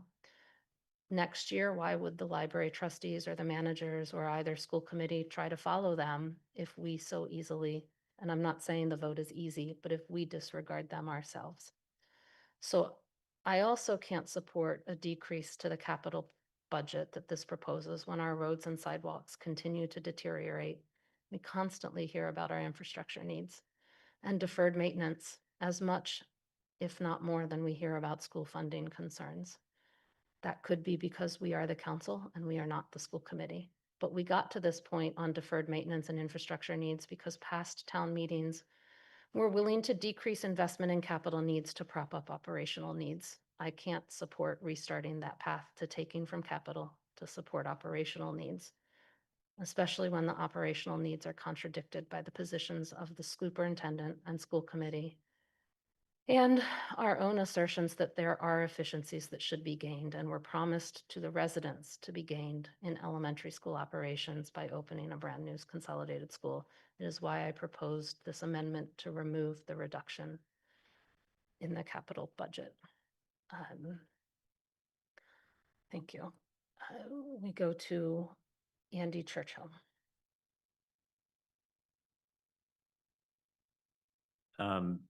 There's been several folks have mentioned that we're consolidating from 3 elementary schools to 2, but that's not actually the case. We are still going to have 3 elementary schools.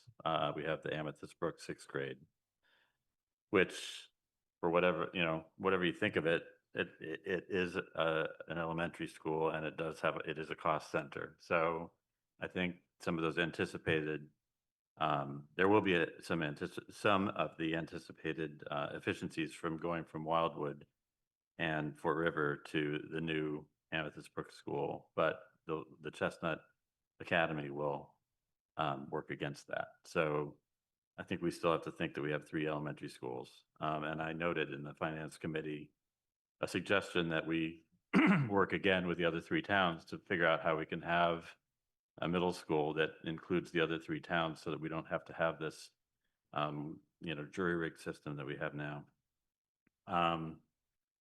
I think that the $120,000 compromise is a compromise. I think it's, I appreciated the deliberation of the Finance Committee, and I appreciated the focus on reading and math interventionists, because I think that's an area that will reduce costs down the road by limiting future special ed costs that would be likely to happen if we don't have those folks. And I know we don't have control over that, but I think signaling that as something that we feel is important is a good signal.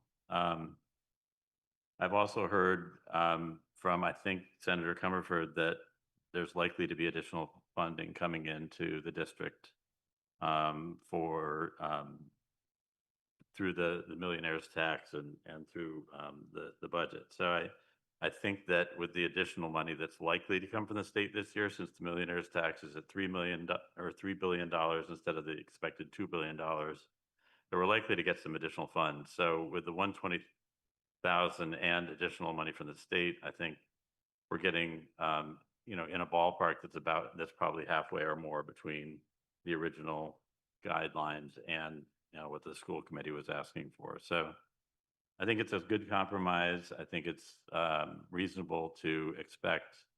And I think it's also, when you're doing budgeting, it's an inexact science. So, we're talking almost $30 million for the elementary schools. And we're going back and forth about whether it should be 120 or 0 or 500. But I think within that, within the context, I think it's a reasonable compromise. So I will be opposing this motion. Counselor Brevik.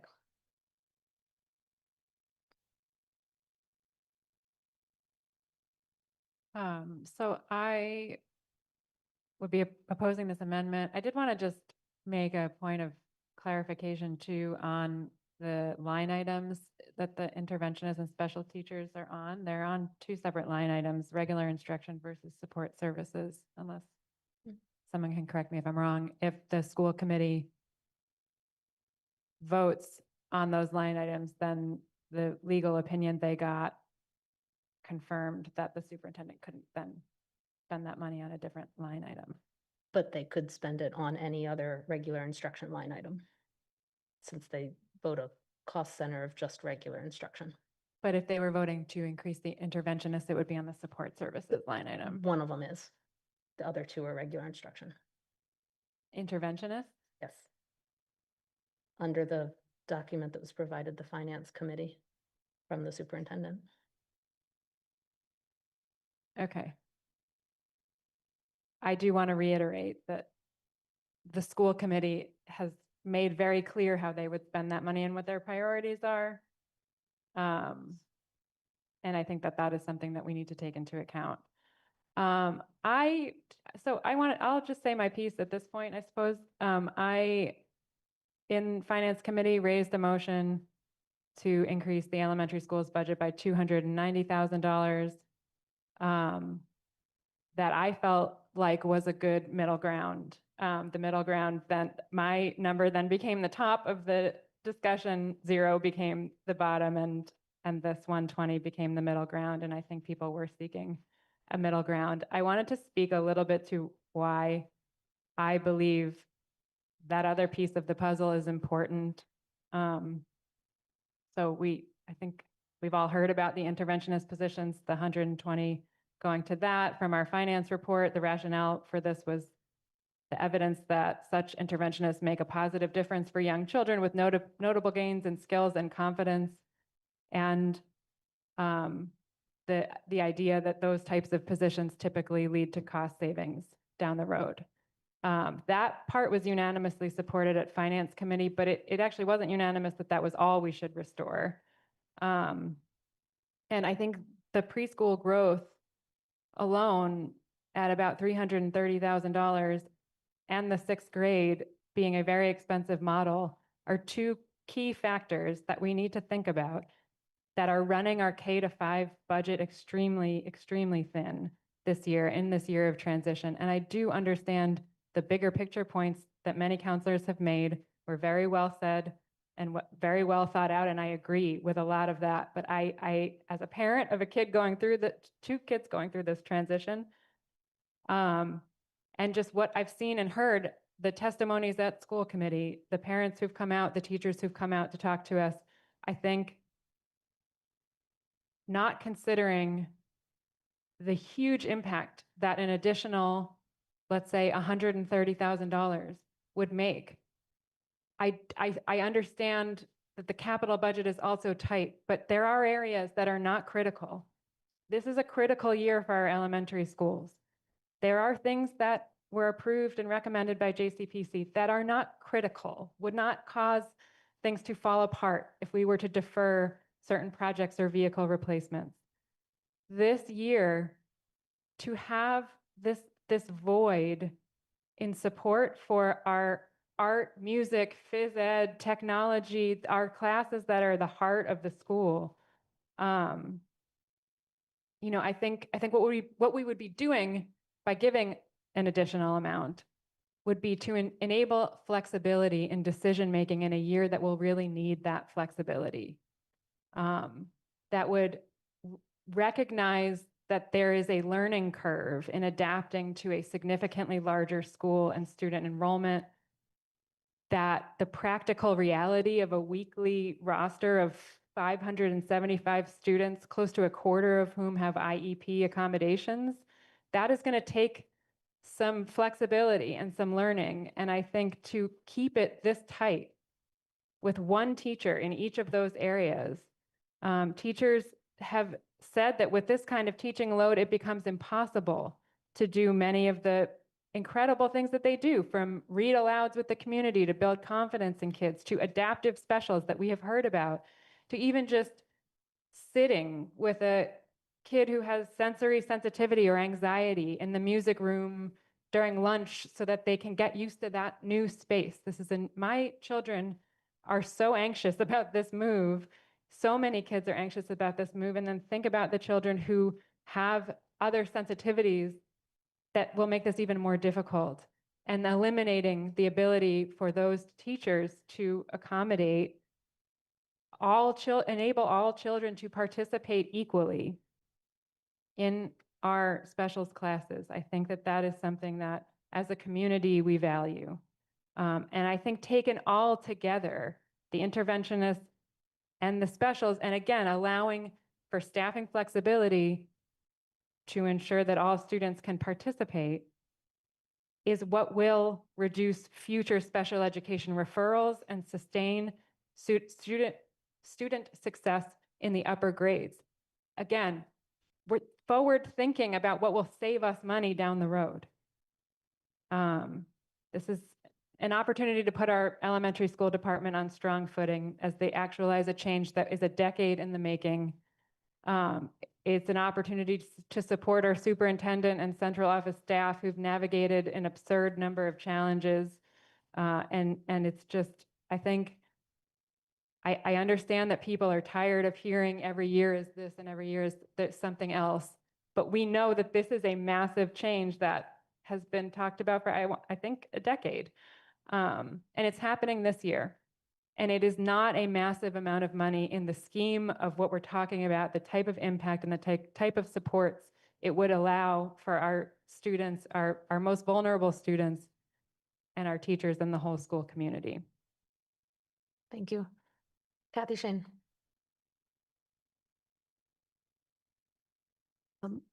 I'm just going to say I will be speaking against this amendment. You explained to us we cannot vote on an increase in the elementary school budget if we can't do it in the opposite sequence. And I think there's a strong reason this year to go up by at least the 120,000. The expected savings, George, that you read, we did think we were consolidating to 2 schools. We managed, because of a DESE ruling, to have the weirdest structure you can imagine for our 6th grade academy. And there are excess administrative costs in the way we're doing it. And in fact, the contortion gets in the way of even thinking about integrating. For example, the class schedules are arranged so that they're never in the hallway at the same time.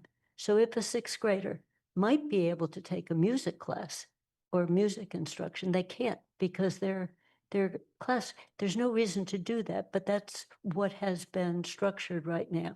So revisiting the structure of it is really important. We had no ability to do much of any of that in finance other than see what was being delivered to us. Revisiting the original DESE decision, where there is a new leader of DESE, our legislative rep is willing to go in with us. Not all towns have to come in for 6th graders. Other districts, regional districts, have odd configurations. You're prorated with your share. So there's a strong recommendation to see whether we can go in with a few other towns to do it the right way. It was supposed to be a 6th through 8th grade middle school. That was what's envisioned. So instead, we've got a little piece of a principal, a piece of different things. Administrative costs, not teaching costs, And it's $197,000 paid to the regional school because we just took a piece of, without adding their staff, we gave them some money that offset some of their costs, and they don't even have our rent money in yet. So we really have, as Andy said, we have a funny 3rd school rather than consolidation. And the consolidation really did think of a real 6th through 8th. We also had this unexpected probably couldn't have been easily predicted increase in the preschool kids. And we're legally required to serve those children. So however you get to the number we got to, and there was an argument for interventionists, there's clearly an argument for math, the music, some part of a librarian, where a librarian in a large school is going to spend a lot of her time reshelving the books if she doesn't have a para. But that is something the school committee and the superintendent could do if they start looking at their budget. So I think we can't vote to take the money to get rid of the capital decrease, because then we have nothing to vote on. The second thing, we have to have that money. So putting the horse before the cart, or whatever the analogy is, we have to vote down this amendment to leave the 120 in. And then Jill is prepared to say we need more than 120. Then we would have to go back to the capital side. But that's right now, that 120 gives us the ability to vote on the extra 120. So I will be strongly voting against this amendment to the capital budget change. Sam McLeod. Thank you, Mandy. I'd like to, lend agreement with comments regarding the implications of this particular year that Councilor Breivik made, and also the comments that Councilor Shane made regarding that this is a vote to essentially say we're not going to increase anything in the school budget. I just want to reiterate that, yes, it's a troublesome situation that there's insufficient funding, but we were and we are where we are. We've been presented with the budget. We've been presented with the school committee's requests and the comments and the allocation from the superintendent. And when I look at all that, what I see is pain in the schools this coming year, unequivocally, for whatever reason. It's possible that some of it is a prioritization internally, but what I really see, and it's not, the vote here is not some grand giving everything that the school wants. It's not. I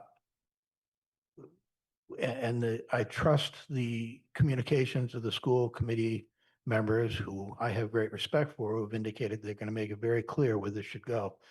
I can't fathom the town of Amherst, or in this situation, not providing funding for 2.5 interventionists for reading and math that we've heard from everyone are greatly needed. I can't imagine this council not allocating that funding. I can't think of a greater allocation because the impact that reading and math have on future years. And this is a critical time, and maybe there is some confusion with the 3 schools, some inefficiencies perhaps with the third one, with the new administration. But this is the determination of the Finance Committee was targeted with a reason, and it wasn't that all members wanted it. As Councilor Breivik indicated, some councilors wanted more, but I just urge my fellow councilors to support at a minimum the funding that the school committee is, the finance committee is recommended for reading and math interventionists. I think it's just absolutely crucial. Thank you. Okay. I'll be not supporting this amendment. Anna Devon Gauthier. I really need us to please let go of the argument that we will not know how additional dollars will be spent by the schools. We never will. That is not a failing of the school committee or the superintendent. That is the nature of the bureaucracy at play. We cannot change whose responsibility it is. And so I ask that the argument of we don't know whether they'll hire a classroom teacher, music teacher, instructional aid, we got to let that go. It is too easily and often used as a scapegoat to not fund the schools adequately. If someone wants that level of control over how how dollars are spent in that school budget, they should run for school committee instead of town council. Frankly, I am fine with this going to interventionists. I'm fine with it going to classroom teachers. I am really fine allowing the school committee and the superintendent to hash it out. We do not dictate this exact staffing in other areas. We leave it up to the responsible party, Paul. And I don't think that we should be jumping in at this level here either. Frankly, all of those positions should be funded, and I am fine having the elected and appointed officials with that expertise hash it out. I also feel that this amendment drives us further towards needing to go out for an override for our schools. Continuing to draw these rigid lines in the sand without considering the flexing of need over time is not going to help our community in the long run. Trying to find a middle ground is what is keeping us from needing an override this year. And I hope that we can continue to work with this middle ground that finance worked really hard to find, because as you heard, it was very much a compromise already. I will not be supporting this amendment. Thank you. Counselor Ryan. So where I'm having a little bit of a problem, and maybe I can get it clarified here, is that it seems like the school superintendent, in presenting her budget, didn't share all these doom and gloom scenarios that I'm hearing from some of my colleagues. So did I miss that? I believe the superintendent presented a budget that was that she was satisfied with. I'm sure it wasn't ideal, but she felt that it would be fine. But now we're being told that no, it's not fine, and we need to give even more money. Of course, what will happen next year?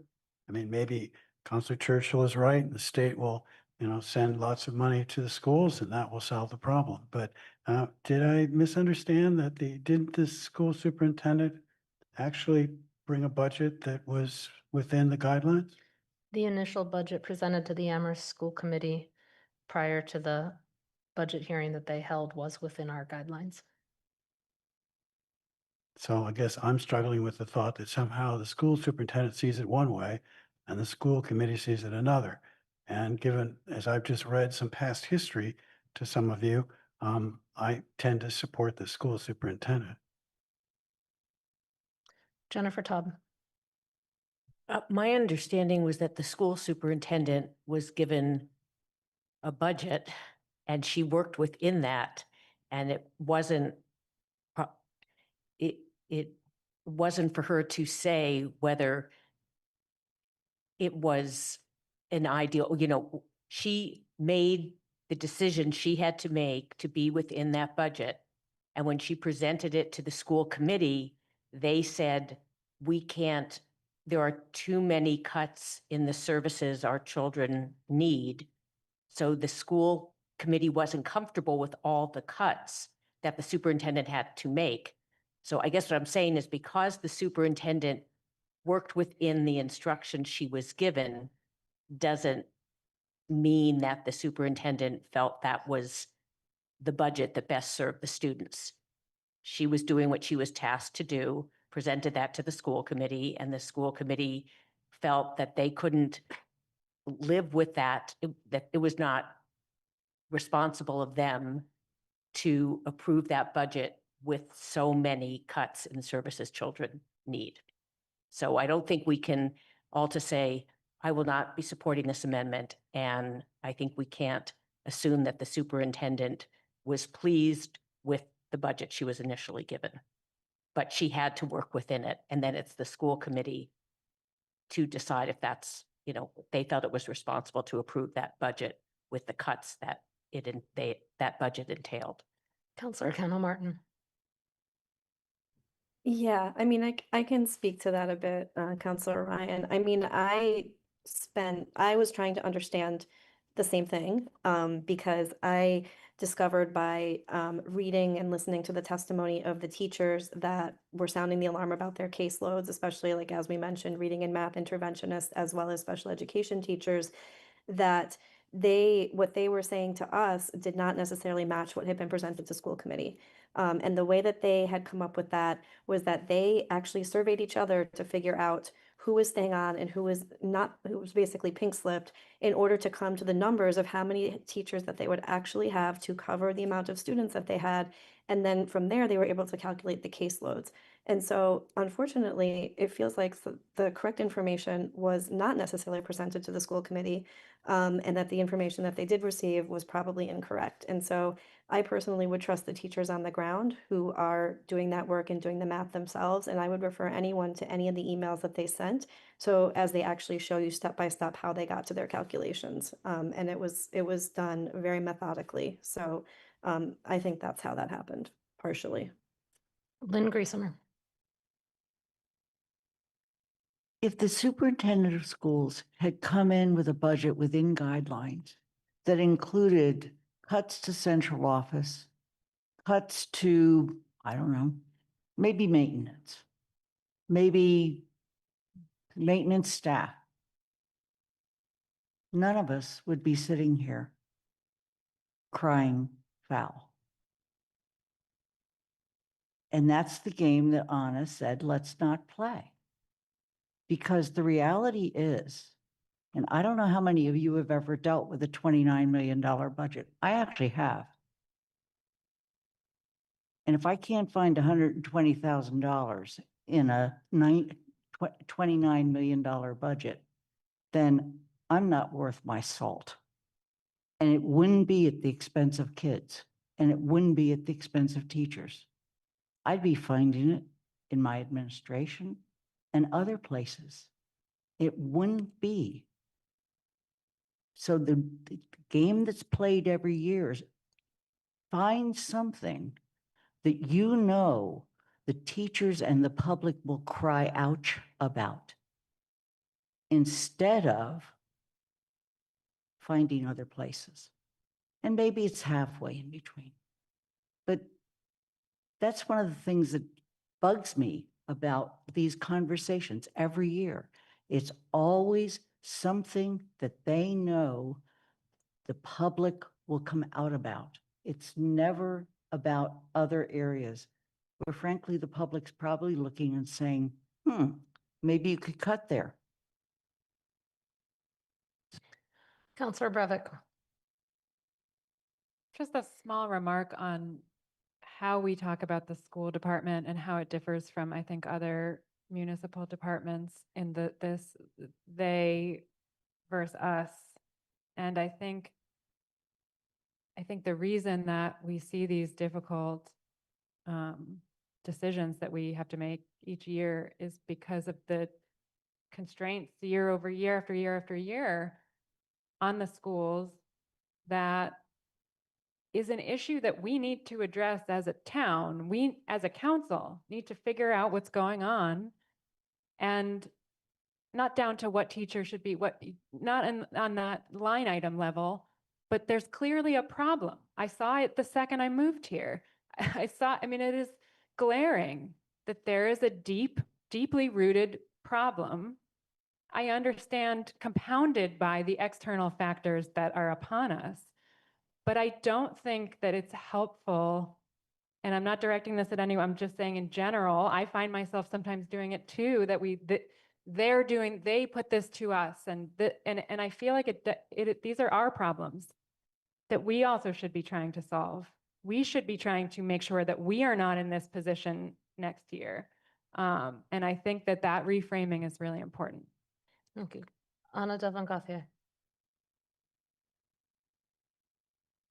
I agree with how we have this conversation and that needing to shift. I think, Lynn, I'm having a very strong reaction to the way that you just framed your comment. And I think what I'm hoping is that what you said is not the case, because there are real humans in those jobs getting pink slips. And I don't believe that anyone is trying to play a game. I don't believe that anyone is trying to play a game. I want to make it very clear. And gambling with those people's jobs. Like you said, this occurs every year. We hear about cuts every year. You stated that you claim that it's found other places, but that is not to say that those admin roles or whatever other places are not important and are not also having a trickle-down impact on our students. And my gosh, if it's been happening, like you said, year over year over year, do you really think that there's that much more to cut in those areas? because at some point it is going to hit the places that it's talking about hitting this year. And it has. We have seen those student-facing positions. They haven't just been cutting admin. We've seen student-facing impactful roles getting cut. We've seen roles not being replaced if someone retires. And I would like to counter what you said, that none of us would be up in arms, because I absolutely would be. Especially if the school committee, like they did this time, said, no, this is a problem with the budget that they presented. Please don't make claims that all of us wouldn't be doing something. I still would. I hope that what you said isn't the case, but if the school committee and the superintendent are having differing approaches, I also don't think that it's because, like Jennifer Taub said, this isn't because the school committee likes the budget. I mean, the superintendent likes the budget she had to put forward. The school committee did their job. The superintendent did hers. That's why we're faced with something different. Counselor Ryan, then I'm hoping we can move to a vote on the motion to amend. I'm sorry, but it's our job to try and make clear to the school committee and to the community what our budget realities are. And that message doesn't seem to be getting through. And again, I note that everyone's ignored the history lesson. As far as I know, and I'm happy to be corrected, but no one has ever given me any accounting, or any of us, as far as I know.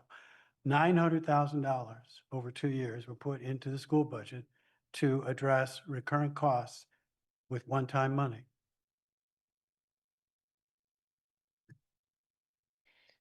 Anna, is your hand re-raised?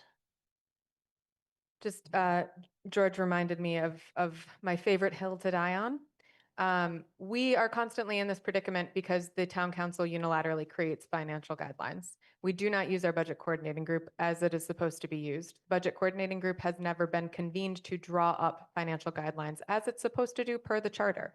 So when we start to get back into this and we start to find ourselves in this catch-22 every year, I stand on top of my little hill and I put my little flag there, and then I prepare to die on top of my hill, because budget coordinating groups should be convening and talking through those financial guidelines. The town council can't convene budget coordinating group. That's the responsibility of the town manager to call that group to order. However, once again, I will remind folks, the charge of the budget coordinating group talks about creating financial guidelines. That group needs to be talking about the financial realities, as well as unexpected needs or changes or the realities of the world that each body that comes to the table there is facing. We have the opportunity to actually create a bit more of a proactive process in this, so that we don't find ourselves in this exact situation every year. And we have yet to take advantage of it. And I would really love to be alive and walk off that hill for once. And I would encourage this council to continue to advocate to convene the BCG, the Budget Coordinating Group, which has members from the schools, from the town council, from the libraries, both elected and appointed, and start actually coordinating ahead of time instead of one body doing those. I see you shaking your head. It's fine. We can talk about it outside. You can kill me on the hill. It's fine. We've been having conversation on the budget votes for about an hour and a half now. We have one more hand raised, and I'd love to move to a vote on the amendment itself so we can move on to other parts of the debate and deliberation. Andy Churchill. I just raised my hand to call a question, but that's not necessary. There are no other hands raised, so Just preempted. the motion on the floor is a motion to amend to delete essentially the amendment that would decrease the financial order. An aye vote would remove the decrease. A no vote would keep the decrease in the main motion. We start with Anna Devlin Gauthier. No. Lynn Griesemer. Aye. Mandy Johanicky is an aye. Counselor Lord. That was a nay? Okay, I want to make sure I heard that correctly. Sam McLeod. Nay. Pam Rooney. No. Counselor Ryan. Aye. Kathy Shane. No. Jennifer Taub. No. Counselor Walker. No. Counselor Brevick. No. Counselor Cano Martin. No. Andy Churchill. No. That is 3 in favor, 10 opposed. That motion fails. We move back to the main motion that is on the floor. Are there any other discussion? Counselor Brevick. I would like to make a motion to amend. Go right ahead. Athena has it, if you could put it up on the screen. Sorry to make everybody listen to me read this out. I'm raising this motion to amend to give an opportunity for counselors who feel that a higher number than the 120 is a more appropriate middle ground option. And so I chose the figure 250. The amount that the school committee identified as the gap was $505,000. So this is somewhere around half. So my motion is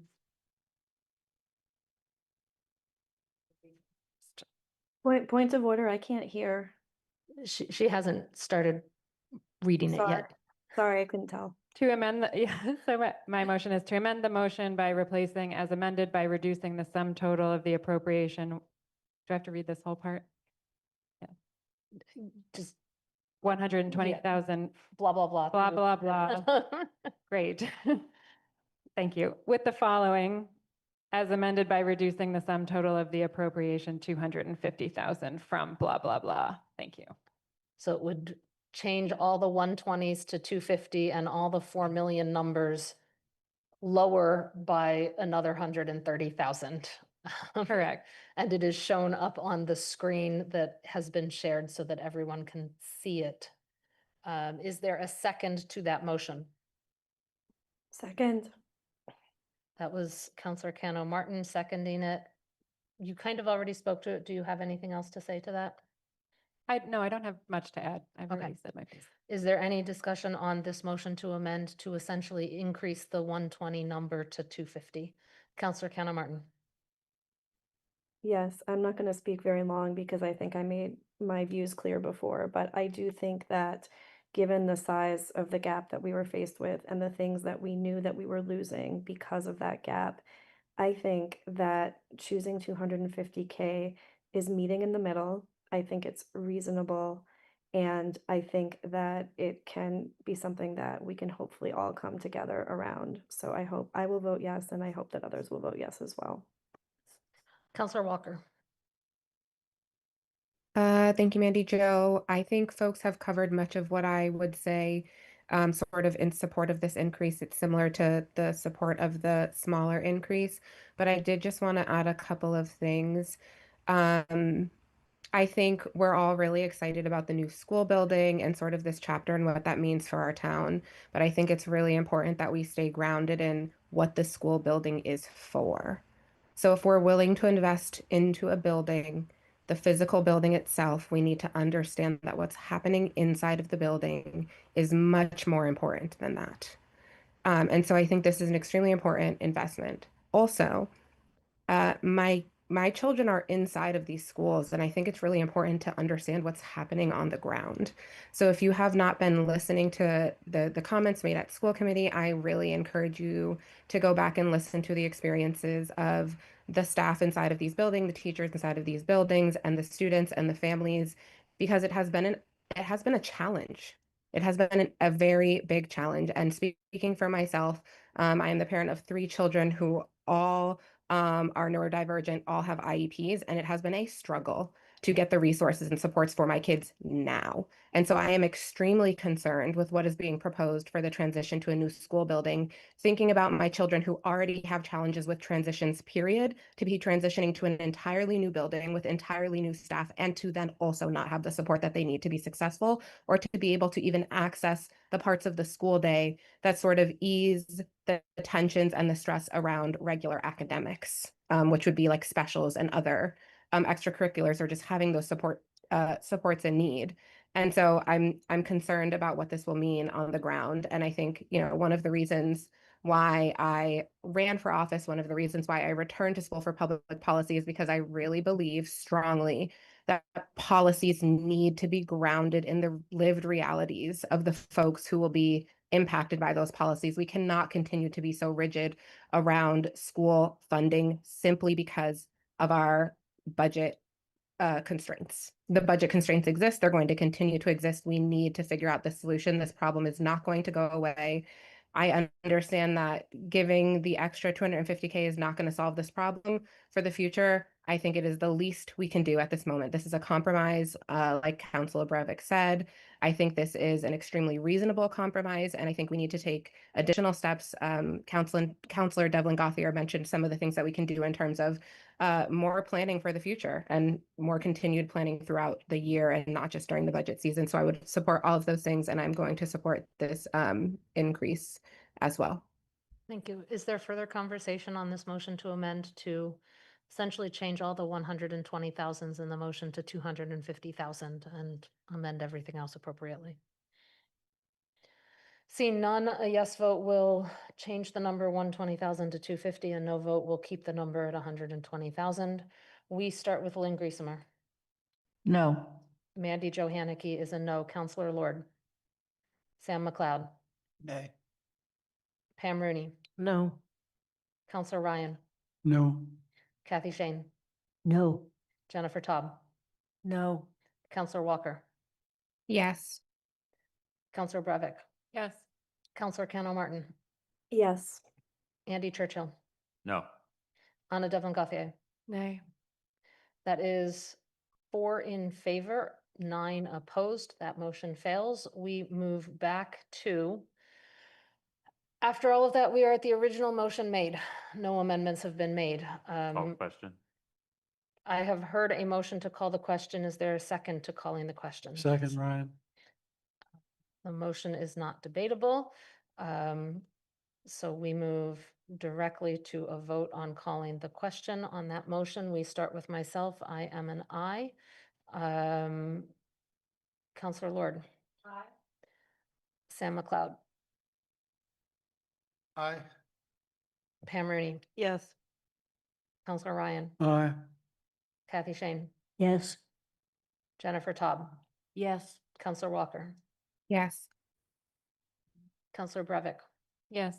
Counselor Cano Martin. Yes. Andy Churchill. Yes. Anna Devlin Gauthier. Aye. And Lynn Griesemer. Aye. The motion to call the question passes unanimously, so we move immediately to a vote on the main motion that is on the floor, which is to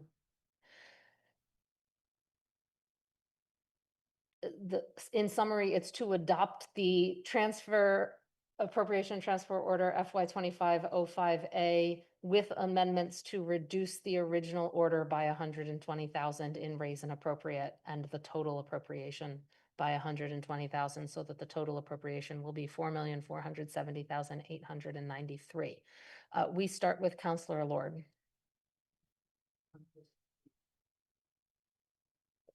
Ask your question. Put the 120,000. No, not yet. This is no, we go to them after we vote this.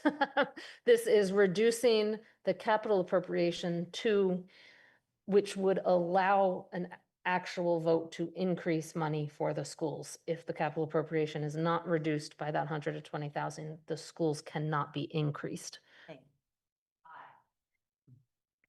Sam McLeod. Aye. Pam Rooney. Yes.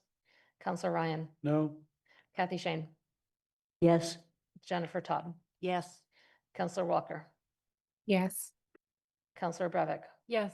Counselor Cano Martin. Yes. Andy Churchill. Yes. Anna Devlin Gauthier. Aye. Lynn Griesemer. No. Mandy Jo Haneke is a no. 10 are in favor, 3 opposed. A majority present was needed. The motion passes. We move on to item 8A3. I'll make the motion, having been referred to the Finance Committee on May 4th, 2026, with the Finance Committee having held a public hearing on May 11th, 2026, and submitted a recommendation to the Town Council on June 3rd, 2026, to approve appropriation and transfer order FY 2704A, an order appropriating the Town of Amherst operating budget for fiscal year 2027 as amended by increasing the elementary school's cost center 120,000 from 29,478,590 to 29,598,590, increasing the raise and appropriate column of the elementary school's cost center 120,000 from 73,230. Is that the, is it 73 million? 73 million. It is 73,230,851 to 73,350,851. And increasing the appropriation order total 120,000 from 91,898,700 to 92,018,700 as shown on page 18 of the motion sheet. Is there a second? Christina Jane seconds. seconds. So it's the raise and appropriate column, not just the elementary schools. That 73 million is the bottom number in that column. Just to be clear, which is what threw me. And then the bottom number in the total column is the 92 million number over there. Athena is soaking it, is circling it. Who was the second? Griesemer. Lynn, okay. Is there discussion on this motion? Lynn Griesemer. Very briefly, I will be voting yes, because to vote yes means I approve of the manager's budget, even with this slight change. Otherwise, I would be voting against the budget for this year. Is there any other discussion? Sam McLeod. Just to confirm, because I didn't hear everything that was said a moment ago. Am I correct, Mandy, that your motion essentially is increasing the elementary school budget 120,000? Yes, the motion is the motion that was proposed and voted to recommended by the Finance Committee, which, given the motion for the capital budget, this one would increase the elementary school budget by 120,000 as recommended by the Finance Committee. Thank you. Is there any further discussion? Seeing no other hands, we start with Sam McLeod. Aye. Pam Rooney, Yes. Counselor Ryan, Aye. Kathy Shane, Yes. Jennifer Taub, Yes. Counselor Walker, Yes. Counselor Brevik, Yes. Counselor Cano Martin, Yes. Andy Churchill, Yes. Anna Devlin Gauthier, Aye. Lynn Griesemer, Aye. Mandy Jo Haneke is a nay, Counselor Lord. The motion passes 12 in favor, 1 opposed. By the way, it needed 2/3 present and voting, which in this case was 9, and it received that. We move on. We have finished our action items for the evening. We have one appointment to address. Let me move down to that. I move to appoint Sarah Morton to the Zoning Board of Appeals for a full member term effective July 1, 2026 to expire June 30, 2029. Is there a second? Ryan, second. I heard Counselor Ryan's name first. Is there discussion on this motion? Pam, as Chair of CRC, would you like to give a brief report on this, or are we okay going right to a vote? The chair has said we can go right to a vote if there is no discussion. Seeing none, we start with Pam Rooney. Yes. Counselor Ryan. Aye. Kathy Shane. Yes. Jennifer Taub. Yes. Counselor Walker. Yes. Counselor Brevik. Yes. Counselor Cano Martin. Yes. Andy Churchill. Yes. Anna Devlin Gauthier. Aye. Lynn Griesemer. Aye. Mandy Jo Haneke is an aye. Counselor Lord. Sam McLeod. Aye. That vote is unanimous. Where are we? We move on to committee and liaison reports. It is 10:24 in the evening. I urge everyone to be as brief as possible. We start with town council committees. Are there any town council committees that have any reports? Seeing no hands, we move to town committees with councilor members. Pam Rooney and then Kathy Shane. Thank you. Sorry for the hand. I just wanted to report that the DPW committee will be meeting on June 23 to interview the top 3 choices for designer, and it is moving along. So we will hopefully at the end of the 23rd have in mind the firm that we would like the town manager to higher. Kathy Shane, do you have a question for that? Okay, I will come back to you then because I think we've got a hand raised with a question for Pam. So Counselor Cano Martin, is there a question for Pam? Yes, a question and a comment. First, thank you to the town manager for appointing Jason Cielos to the DPW Building Committee. Can you hear me? Yes, we can. Oh, Oh, Pam was making the closer, sign. Yeah, no, I just wanted to say thank you for to the town manager for sending us that appointment. I don't know if we voted on it tonight. 'cause I We couldn't- did. We didn't. Okay, but we will. No, we did. It, Oh, we it, did. it was made in consent. Okay, well, yay, congratulations. Thank you, everybody. That was great.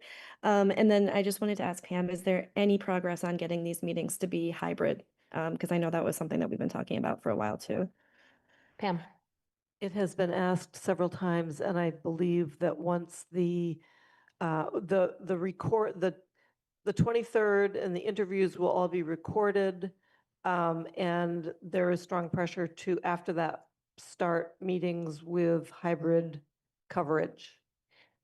I will note that in my weekly meeting with the town manager, I also urged him to, since he is the one that formed the committee, to find a way to get that committee at least on Zoom broadcast, if not fully hybrid. Any other questions for town committees with councilor member? Well, for Pam on DPW. Seeing none, we move to Kathy Shane. Just a brief report. The elementary school building committee met last Friday, and the school is on track to open, including timetable for furniture moving in. But there is a glitch that the town is going to work on full force, and our legislators are that Eversource changed the rules on what it takes to hitch up PV. And we played by the rules and got everything in January, and they changed them in March or April. So there is currently a chance that PV, the solar panels won't be connected at the point the school opens, which means they won't be offsetting. But there is a full press to get that changed, including our representative said she just needs the details and she'll go in. So the town staff is also working on it. I know Deb is bringing this to the school, but I've never heard of changing the rules after the date at which you complied with the rules, which was, everyone went, what? But in any case, that is a glitch that was And the certainly not beyond in our control. Right, and the manager is working on providing that information to both Senator Comerford and Representative Dom Exactly, to yeah. get their help on this issue. Liaison reports, are there any liaison reports? Seeing none, we approved the minutes of the 2 meetings. Assistant Town Manager Zomek, do you have any report? Given the late hour, I do not. I'm sure the town manager will have updates for you at the next meeting. Thank you. Town council comments. I don't have much for the president's report. You saw it in writing. Only 5 counselors responded to the survey regarding potential tours of the library building. Given those responses, I will be contacting people and contacting the library director to tentatively schedule tours for July 6, 13, and 30 at noon. Once I determine how large the groups can be, I'm going to assign dates to specific counselors. So if you have not filled out the survey, this is a final reminder to do so. I will assume anyone who has not filled out the survey is not interested in taking a tour of the building, a hard hat tour. The groups have to be kept small, so you're not just going to be able to show up because you might not be allowed to tour. Pam? July 6, 13, and 30. Those were the ones that had the most people able to attend. I will confirm tomorrow, but I think I can try and confirm it tomorrow. That my goal is to confirm tomorrow. As far as I know, we have nothing pressing, given we finished the budget and we finished reappointments and planning board and ZBA appointments at this time. I am expecting to cancel the June 29th meeting But I want to speak with people after this meeting or tomorrow to make sure that that is the case. So I will confirm that later. And I'll confirm that by email, such that our next meeting would be July 20th. Are there any other counselor comments or future agenda items? Sam McLeod. Just a comment, just wanted to let folks know if they aren't already that there's Anna and I will be having a District 5 meeting tomorrow evening at 6 o'clock at the Munson Library in person. The agenda is on the town calendar. Thank you. Thank you. Seeing no other hands, there are no topics not reasonably anticipated. There's no executive session. I move to adjourn the meeting. Second. Kathy Shane seconds it. We start with Counselor Ryan. Yes. Kathy Shane. Yes. Jennifer Taub. Yes. Counselor Walker. Yes. Counselor Brevick. Yes. Counselor Cano Martin. Yes. Andy Churchill. Yes. Anna Devlin Gauthier. Aye. Lynn Griesemer. Aye. Mandy Jo Haneke is an aye. Counselor Lord. Sam McLeod. Aye. And Pam Rooney. Yes. 13-0. We are adjourned at 10:31 p.m.